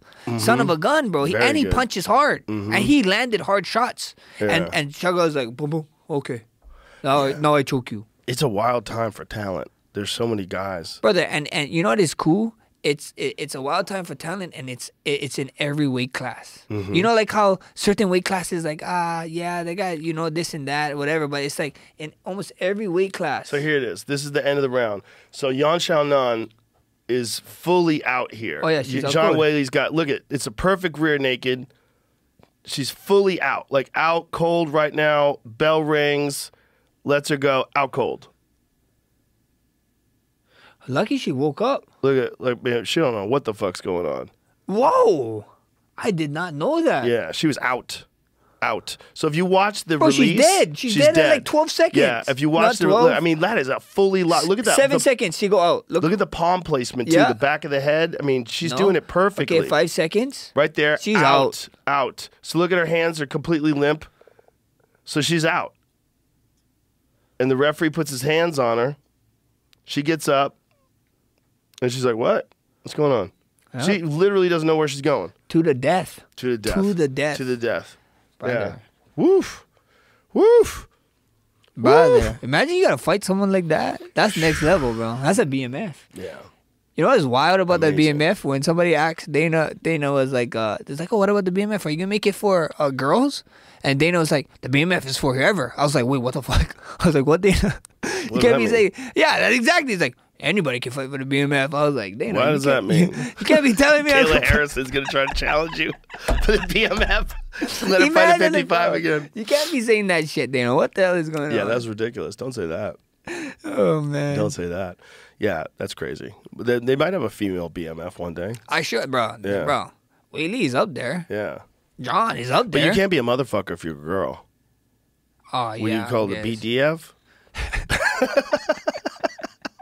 Well, I guess you could if it's a lesbian wins it. Oh, my God. You know? That's terrible. I guess. Yeah. You're not wrong. I mean, what are we saying? Yeah. I mean, obviously, a motherfucker is a different thing. But if you didn't understand our language and you said the baddest motherfucker, like what? They'd be looking at you. What is this? They're right. Other countries that like have to translate the BMF, they're like, Yeah. what are they saying? Yeah. bro. I forgot we was fighting for the BMF too, you know, when Bruce was, I never ever got an and new, brother. I don't know if I think I told you before. You never got an end new? Yeah. So when I won the interim title, Right. it was like, and now. So when I beat Pettis, and then when I fought Aldo, it was and now. Again, I was like, bro, you owe me an and new. So I never ever got the and new. I gave Bruce like a hard time about it. And then I got my and new now. But I was tripping out when I was going there and I was like in there waiting. I was like, what the fuck is Bruce taking so long? Did you not just see the knockout, brother? I won. Right. Just say I won or get my hand raised. And then he was like, and new, undisputed BMF. I was like, you got oh an shit. and new. Yeah. I was like, oh yeah, finally got it. Yeah. But we need an undisputed and new, so. So are you in a holding pattern now? How does it work? Like in terms of what happens for you in the future? We see what happens, man. We see what happens. I mean, So you see what happens in New Jersey. yeah, we see what happened in New Jersey. I couldn't tell you, to be honest. All I know is Dana White pulled my ass after the fight and be like, brother, things are about to change, so I'm waiting. I'm waiting for the change, Dana. Let us know. We be sitting. We're waiting right now. They gave me like a 30-day no contact. You know, like the normal thing that they do after a fight. A lot of people don't know that. Everybody's like, what does it mean? 30 days. What, are you okay? I'm like, brother, this is just regular stuff that we got to rest after a fight. So I'm doing that right now. Me and Tim, they didn't hit us about anything really. You know, like I said, Ilya writing paragraphs over to us on Twitter. That's another What did he thing. say? Can I see what he said? I don't even know what he said. I bro. want to see what he says. I don't even think you're going to read through the whole thing, too, bro. You might read half of it and just stop reading. He's an interesting guy. He says he gets drunk the week of the fight, like the night before the weigh-ins. I saw that he drinks Drinks He wine. drinks wine to Does make he get weight. a buzz? You relax. Because Good for it him, drains you bro. out. If it works, he never missed weight. So No, that's I mean, awesome. I guess you could do it. Look, dehydrating yourself to make weight is horrible for you. Yeah. If you're already doing that, I don't think Yeah, wine look at is that. gonna That's fuck like you an up. ugly. The That's only thing like an questionable angry about person. me is whether yeah. I finish you by KO or submission. I just beat the guy that beat. Well, I was doing math. Yeah. Not once, Exactly. not twice, but 3 times. You now have one thing that keeps you relevant, and that would grant you a money fight, the BMF belt. I no longer fight for money, but for legacy. Already? He's already fighting for legacy. No longer fighting for money. Brother, That's he got gifted an Ashton Morton or something that I saw. Somebody told me. So Winning good for that him. belt while holding my title will cement me as the first to hold both belts, the first to knock out Volk, and what most certainly will happen when we fight, the first one to put you to sleep. Something to calm you down is this: God doesn't shame anyone. You will have a worthy defeat against a champ. Wow, this is like Roman shit. You will have a worthy defeat against a champion who will be remembered for eternity. I decide who, when, and where. If you don't like the terms, I'm sure Ortega will oblige. Bro, how you calling out Ortega, right? That's right kinda now. crazy. How is Ortega like even ranked in he just beat Yair, right? But then he was like away for like 3 years, and I even see him calling for a shot. I'm like, holy shit. One fight against Yair when I'm like, Yair just lost against Volk. Yeah. Yeah. Yeah, I don't know Yair about is that. wild. I love watching that dude fight. Like, that guy kicks like nobody else in the sport. Brother, if They're like jabs. brother, he can if there's like a switch, bro, if he flips it, he's gonna be like way more like he's a scary dude already, bro. But there's a switch that he just needs to flip it, and he's gonna start figuring out, and like it's gonna be problems. He's bro. come a lot of problems, bro. When I a fought long him, way. you know what's funny? Because when I fought him, I think that was the best Yair that anybody ever saw when we fought in the Apex. I think so. There's fighters that I feel like when you go in front of a crowd, they're not fighting to their full capacity, and then there's some fighters when you fight Apex where it's like in the gym, they just gonna shine, you know. And like Yair is like when we fought there, and I hit him with a couple shots, and before like you'd see him get hit a couple shots in different fights, and kind of like weather away and be like, oh yeah, whatever, and like the fight just kind of like get in there and then almost like gets finished because of the fight's not going his way or whatever, right? And I was hitting him with sun shots, and I was just thinking in there like, bro, just quit, bro. What are you doing? Like, why are we making this so much harder? You know, you're making this fight so hard. I had to take his ass down. I was like, what are we doing here, brother? Where the hell did this fucking superhero Yair come out of? You know, but well, you got to he's a remember beast, bro. Yair. You go back to the Frankie Edgar fight, right? So Yair gets dominated by Frankie Edgar on the ground, and then you get Yair 2.0. After that, and is much better at takedown defense, really good at submitting guys off his back. It's just like more of these fights. And he's still a young guy. He's young, bro. Yeah, Yair still hasn't reached his potential yet. But when it comes to kicks, that dude He's kicks the best. like nobody else in the sport. He's the best kicker in the sport, I think. Like I think said, so. bro, nose to nose, brother. We're like right head here. kicks. Pow! I was like, oh, whoa! I was like, what? Bro, there's a clip of me like he kicks through my hand. I was like, what the? I never see him too. I was like, this motherfucker's so fast. Bro, he hit BJ Penn with a 360 roundhouse kick. Brother, crazy, yeah, crazy, bro. 360 roundhouse kick on Crazy. a legend. Crazy, bro. Yeah. Crazy. Bro, yeah, bro. I'm telling you, bro. Like I said, bro, Yair, he's going to be a problem, bro. There's one switch that he's going to flip. It's going to see, and I'm going to... And if you're a guy who likes to stay on the outside and you fight that guy, Oh, like, my you God, got to change brother. everything because those kicks are coming from His kicks is like angles. jabs, like you said. Mm-hmm. You know, he got kicks, he got spinning shit. Yeah. He got hell elbows, bro. He got everything. He threw elbows stupid. It's so like even when I was fighting him, bro. Like we knew he was gonna throw that stupid up elbow at places, and I get fucking caught by him. I'm like, what the, like why? Why? I knew it was coming, and it hit me. I was like, bro, what is going on? This guy is just so freaking. He's out of the box. It's so dynamic. He's out of the box, And bro. you can't find a guy that's gonna spar like him. Bro, nobody's wild because nobody's willing to take chances. Like it's good because when we was sparring for him, like I said, like we wouldn't really hit guys. Look at this guy, he's a bro. fucking- Look at this Josh guy. Emmett. Yeah. Bro, those Body kicks. kick. And he does that too. That left kick and then that right overhand Yeah, punch. yeah. Bro, those kicks are coming from everywhere.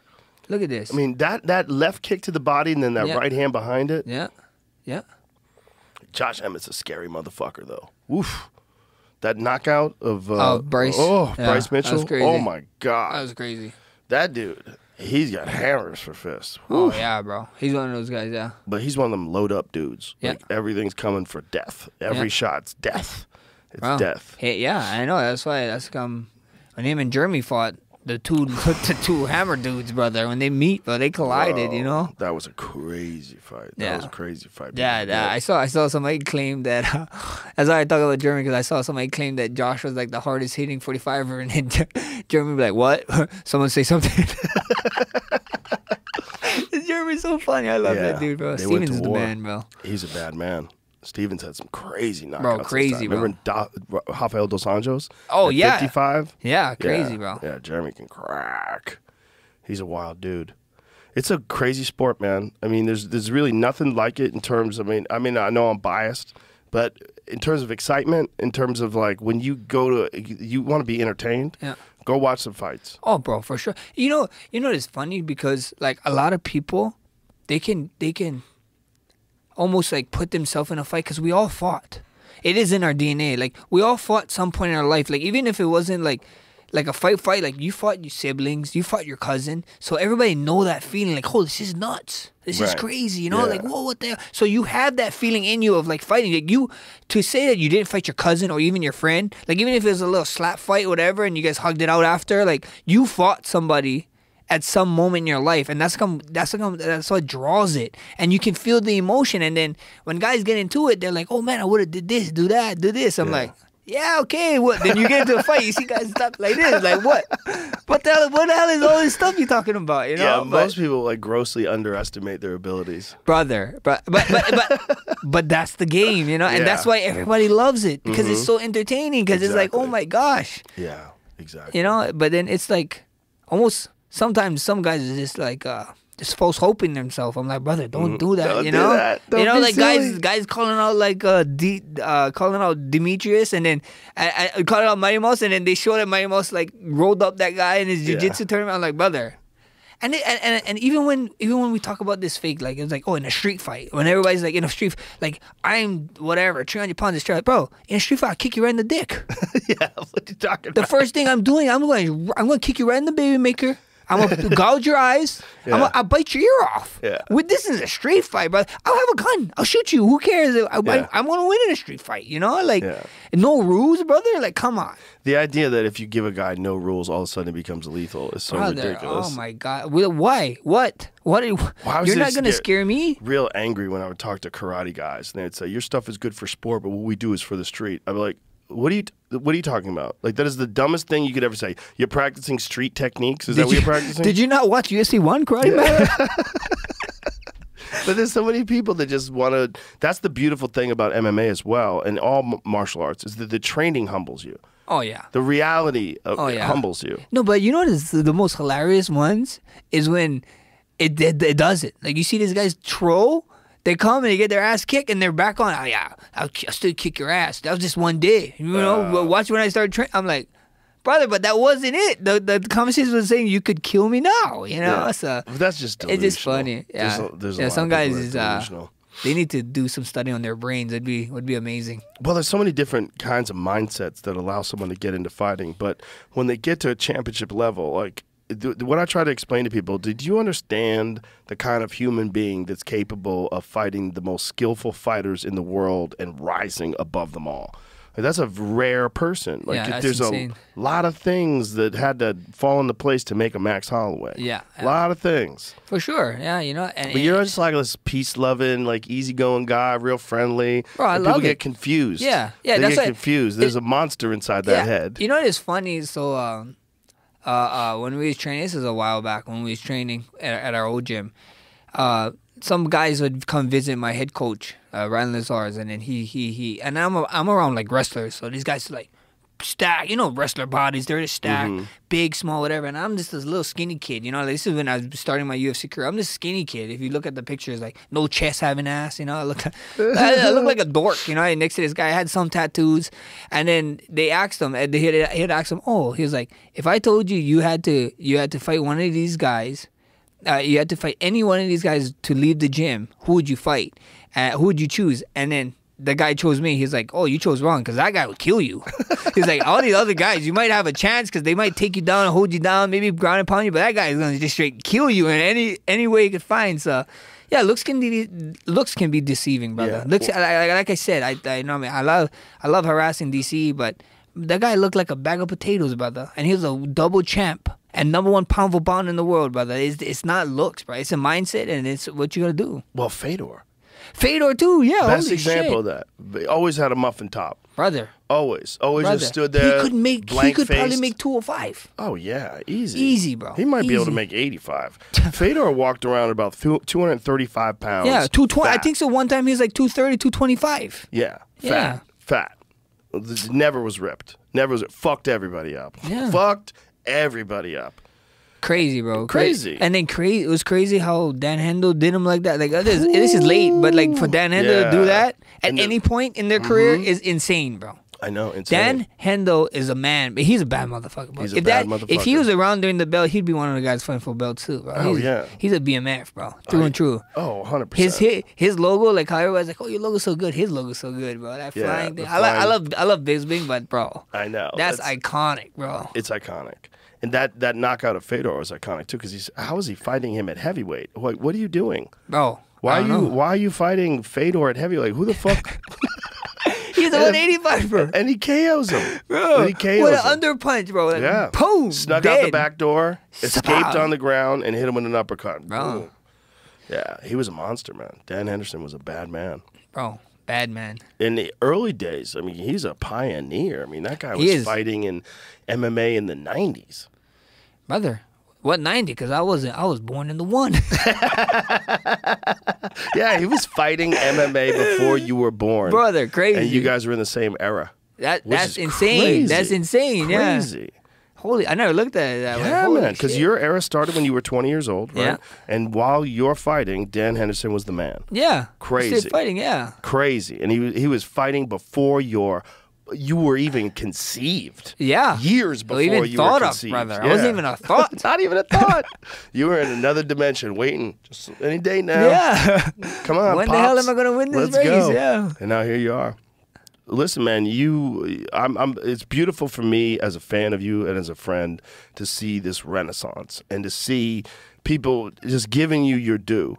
And, you know, that's a thing that happens when a guy loses a couple of fights. They sleep They forget, on him. bro. They forget. And, you know, we were talking about it during the walk. I'm like, Max is only 32 years old. You have to understand, he's in his prime right now.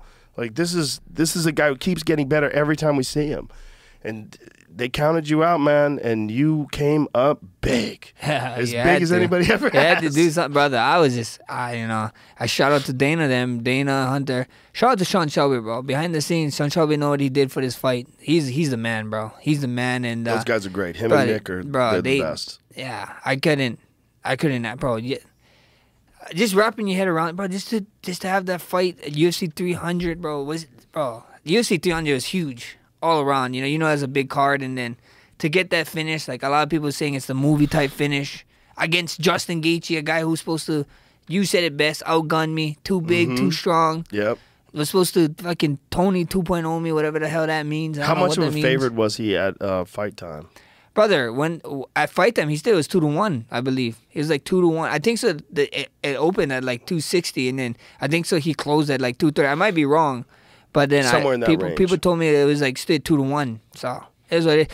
I'm just happy, you know. A lot of my fans, they don't really get me as an underdog. So, you know, thank you for rocking with me for many years, you know. There it is. Well, it was the biggest challenge of your career, and it was the best performance. I mean, you were on point, man. Thank you, brother. The strategy, the movement, everything, that jump, spinning back kick. Because DC kept saying, like, this is a new skill. Like, the way he's landing DC's it. not my friend, bro. He's not a real friend, bro. This motherfucker telling me the new skill. Dog, I've been throwing this from, like, my third UFC fight ever. You have, but it was way better now. Yeah. Oh yeah. It's way better now. Yeah. It's like anything, right? Like it's going to get better. We kept practicing it, bro. Like you said, you know how devastating this kick is. That kick can change. Even if you land it on the liver, you're gonna, even if it doesn't hurt it's gonna, like, longevity. It's like, I like saying what Teddy Atlas say. You know, you put water in the basement, bro. If I land that good in your stomach, it doesn't feel nice, brother. And Even if you look normal, you're hurting. You know, You're hurting. and then I touch you there, it's just gonna shock your whole body, and it's going to hurt, bro. Yeah. It's going to hurt. So that spinning back kick, brother, it's just, like I said, the video game, watching you bend the bag, brother. If you could put up that clip, you was bending that bag, and I was like, what the fuck? Like, how? Like, this kick is strong as shit. Like, I was just thinking of, like, breaking people's spleens with it, you know? Yeah, that was my best one. Yeah, That's bro. me now as an old man, though. Yeah. The other one was a younger one, yeah. But it's still, I Look at still that. know Look how at to that, do brother. it right. Look at that. Yeah, look The at that thing bag. about old people today, like, that's what's interesting about this Jake Paul, Mike Tyson fight. Old people today have hormone replacement. Hormone replacement's a game changer. Oh, It's, yeah. It's a different thing. Like, Oh, yeah. A 57-year-old man today, like Mike Tyson, it's like, that's not a 57-year-old Bro. man from 1994. Oh, this is the one, yes. Oh, that's the 360. So the idea to explain that was that I forget who used to use that a lot. Oh, Kung Lee. Boom! Look at this, bro. This the clip I saw. Holy fuck! I was like, what the hell is Joe Rogan? Joe Rogan's on drugs. Bro, look at that. Look at your full extent. Look at the hip, bro. Look, pause it right when he about to freaking land on the bag, bro. Look at the full extension, bro. You hit some. Yeah, look at that. Look. Oh my gosh. That's where you get the maximum technique, amount bro. of power. Yeah, That's crazy. That's maximum amount of power. Heel facing them, your head looking at it, and you're landing with your heel. And I'm looking over my right shoulder, so everything's turned away, so I got full extension. I'm pushing off the back leg, kicking with the front leg. Brother. It's crazy power, and it's not utilized that much. Dennis Seaver used to have a good one. Oh, Dennis Seaver was really good. I liked him. Yeah, he had a real good one. And then going back to what you're saying, brother, with the Mike Tyson, like, did you see the clips of him like moving, bro? Yeah, like, he looks good. Bro. Bro, he's got months to prepare. Bro, imagine he go in there and just that would be clips a guy, crazy. bro. What is going on? He's gonna be hell on wheels in the first round for sure. He's gonna be hell on wheels. You know, because I don't know how long he can go. I don't know what his joints feel like or his back feels like. I don't know what's really going on. When you're watching clips of a guy hitting the pads. Yeah, let's hope he gets something crazy and then he say his back is broken. That iconic speech. We get another iconic speech from him. It's going to be interesting. And it's the only time I could ever remember where I would be interested in watching a 57-year-old man fight a 27-year-old man. Yeah, for sure. Like you said, like even, bro, like, because everybody saw him walking around with the cane, right? He's walking around. What if he's trolling everybody? What if he knew, bro? What if he knew something we didn't know? What if he's wearing or seeing us all over, you know? But even that, bro, they had the new video of him moving. I'm like, but this is not fair. What is he doing? Like, they're going to do everything to him. They're going to give him all the hormones, all the recovery, everything. They're going to do everything they can to get him ready for that. There's a lot of money in this. That's a lot of money, bro. It's going to be, and it's only an exhibition, right? It's not even a real fight, right? And they have 16-ounce gloves, and they have to fight 2 minutes. Yeah, but you can still kill someone with 16 ounce. If you're Mike Tyson. Fuck yeah. If you're Mike Tyson, you know, I mean, even Paul, bro. Paul is not a small guy. No. He's big. Like, a lot of guys think he's tiny. He's a huge boy. He's a big dude, and he can crack. Yeah. And I always say that people look at him like a guy who is a YouTuber, and they're denying his skills. Not anymore, bro. Before, when he first was coming out, that's the way you should look at him. But now, bro, he got like Love in his corner. Like, Love is his main trainer. What is it? John Love, or he's one of Floyd boys. That guy he was like a legit world champion at one point, so he knows the training that he has to be done. Like, before, I was like, yeah, whatever. But then when you see Paul dedicate himself and how he's training, getting ready for these guys, like, he's a businessman too. Don't get me wrong, but he's training, bro. He's not freaking cutting no corners, bro. No. He got the right guys. He got a right team. Strength and conditioning, probably eating right, eating good, fighting on his terms, bro. Yeah. Like, what did you think of Anthony Joshua and Francis Ngannou? Oh, brother. Crazy, man, right? It sucks. I thought if Anthony was gonna be able to, like, really shock the world, I was like, I'd give him Anthony Joshua first. I was thinking that, like, he could have Andy Ruiz. Like, Joshua is known for, like, kind of getting caught and he gets rocked. So, like, I always thought that Ngannou had the opportunity to be like, oh, you can probably strike him. You know, you can hurt him. You can probably hurt him with a hand. Especially because nobody knew anything about Ngannou before the Tyson Fury fight. Before the Tyson fight. But I think so the Tyson fight shook up the world, and these guys, like, even, like, what's his name? Joshua was saying, like, there was a gimmick fight. And he's the next guy. Yeah. How you call Ngannou a gimmick fight and you fight him next? And and he trained, you know what I mean? Like, you could tell, bro. He was, like, not like what he did to Tyson, brother. Like, a lot of people, I thought he won, bro. When I was watching it, I was like, bro, this guy won. I thought he won a decision. He won. I was like, this guy's about to shake up the whole thing. But of course, it's boxing. They're, you know, it is what it is. But yeah, and when Francis went out there, he was saying that, like, he was tired, the time, whatever, right? Like the thing. But Anthony Joshua looks so nice, good. Bro. He's so good, bro. It's just a difference in skill. Yeah. You caught him with that right hand in the first round and rocked him. It's just a difference in skill level. Like, Anthony Joshua is an Olympic gold medalist. He's bro. And you can see. Look the feint. Look what he's doing. He's already even dropping his hand. You know. He's also shooting that jab to the body. Yeah. and looking for Francis to counter with that left hook. Yeah. Francis leans back and throws that left hook a lot. Yeah, he goes like this. Yeah, and that's all what the he time. caught. And that's what he caught Tyson Fury with. Look at this. Boom. Look, right look. here. He leaned back there, too. Oh, look, he yeah. leaned straight back. Oh, man. Yeah, it was a big win. Bro, this guy is some big dudes. Big dog. win for look boxing. how big they is. Yeah, big win for Josh boxing. was so fast, too. Yeah. He's so fast. And he matches him strength-wise. Yeah. You know?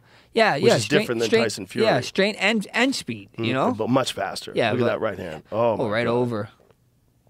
That right hand over the top. He was fucked here. Now he gets up. He's in real trouble here. Yeah. And boom! I mean, that right He hand didn't was- even move, bro. Oh, he didn't my even God. he didn't even see it. No. I mean, that He right, did not even see it, brother. Holy He was already out here. Like, he's... But, boom! but, I mean, but you that saw right how hand. that's set up? Because then he was doing the jab to the body, like you said. Jab to the body, jab. So he just sat down and stuff kind of froze, going back like this. Got overhand, bro. Perfect. Beautiful It was a boxing, bro. boxing exhibition, man. Beautiful boxing. You ever think you're going to do any boxing matches? Brother, I don't know, bro. I don't know. I would love to. It'd be fun. Yeah. Yeah, I would say who, you know, but like I said, we got a lot of. It's not even worth calling out or doing anything because at the end of the day, I'm with the UFC. Right. And if the UFC don't see it making money, they're not gonna give it. And then all I'm gonna be one of these dumbasses on the internet calling out stupid fights for no reason. It's not Right. gonna happen. You know what I mean? Right. So at the end of the day, it is what it is. I would love, if you ask me, I would love to box, brother. I would love to. I have some boxing cousins that's coming up in the boxing road right now, or even a friend. He just fought on the 20th. He just won. JJ Benito, he's the man.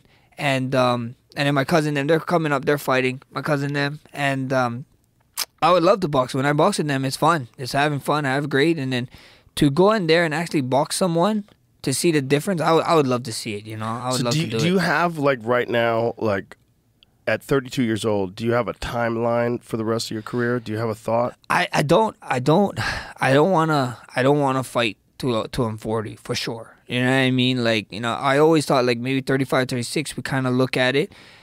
It all depends on where I'm at in my career. You know, if I'm stood in the top 5 and you know, or even championship level, if I'm stood here, I'm doing what I'm doing here at 35, 36. Maybe we squeeze out a little bit, but then I always tell you every time we talk. You know, Yeah. I want to retire the game. I don't want the game to retire my ass, brother. Because how much times we see, not only in our sports, but any sports, the greats, they just don't leave when they're supposed to leave, and it just kind of like, yeah, they have a great legacy, but it kind of hurts it at the end. Like, even though you can talk about the great stuff that they did, it kind of hurts them. Like, oh, you kind of you overstayed your welcome, you know, and that's come. I got a bunch of other stuff, you know, that I'm trying to get into. Like I said, with this new brew drink that you're drinking, you know, I'm a co-owner of that. The streaming stuff, I love. I know you love gaming. I don't know if you've been gaming, but the streaming stuff, I love it now. That's great. And I love been playing games because at the end of the day, a lot of these guys that they identify themselves with their sport, and when they retire, they don't have nothing, so they come back anyway because they kind of lose themselves. They feel like, oh, this is my identity. So I'm trying to build these stuff so I have another venture. So as soon as we go, I can try and attack this. Like, I would love to stream when I'm older, you know, even freaking podcast or interview or do something. Like, these guys need to understand that they need something outside of their sport before they let go. You know, like Kobe was doing it right. You know what I mean? Rest in peace to him. But he did it right. You know, when he was getting rid of surfing, he started doing his podcast. He started doing all kind of other stuff. He started getting more in hand with his daughter's basketball. Like, he was doing stuff to make himself forget about what he did. And he was focusing on other stuff to make himself great in another way. So that's the main thing. You know, as long as I can compete at an elite level, you know, I don't want to be this guy that's just hanging on and everybody like, oh man, it would sadden me the day that I'm fucking walking out to a fight and Joe Rogan be like, yeah, Max did this, this, and this, but you know, he's a little bit older now. Like, I would be distraught. You know what I mean? I'd be like, what the fuck? I don't want fucking Joe Rogan talking my ass walking out of the fight like that, you know? Retire on top, man. Retire on top. Listen, brother, it's been an amazing time as a person who loves the sport to watch you rise. Thank you, brother. It's been incredible. And to have seen you fight from the very first, from when he you were was there 20 the whole years career, old. when It's I was a little baby. been incredible, man. And just congratulations on just the greatest knockout of all time. Thank An you, epic brother. performance. Thank it was you. amazing. I can't wait to see you in there again. Thank you, brother. Thank you. All right. Thank you, man. Tell everybody how they can watch your streams, where they can find you, social media, all that shit. Brother, Instagram, Twitter, or X now, at BlessMMA. And then I'm stream kick.com/Max Holloway. We stream Gamba. We stream first-person shooters. I'm an Apex Legend shooter, so come see me if you want to play. Come see him. All right, beautiful. Thank you, brother. Thank you, brother. Bye, everybody.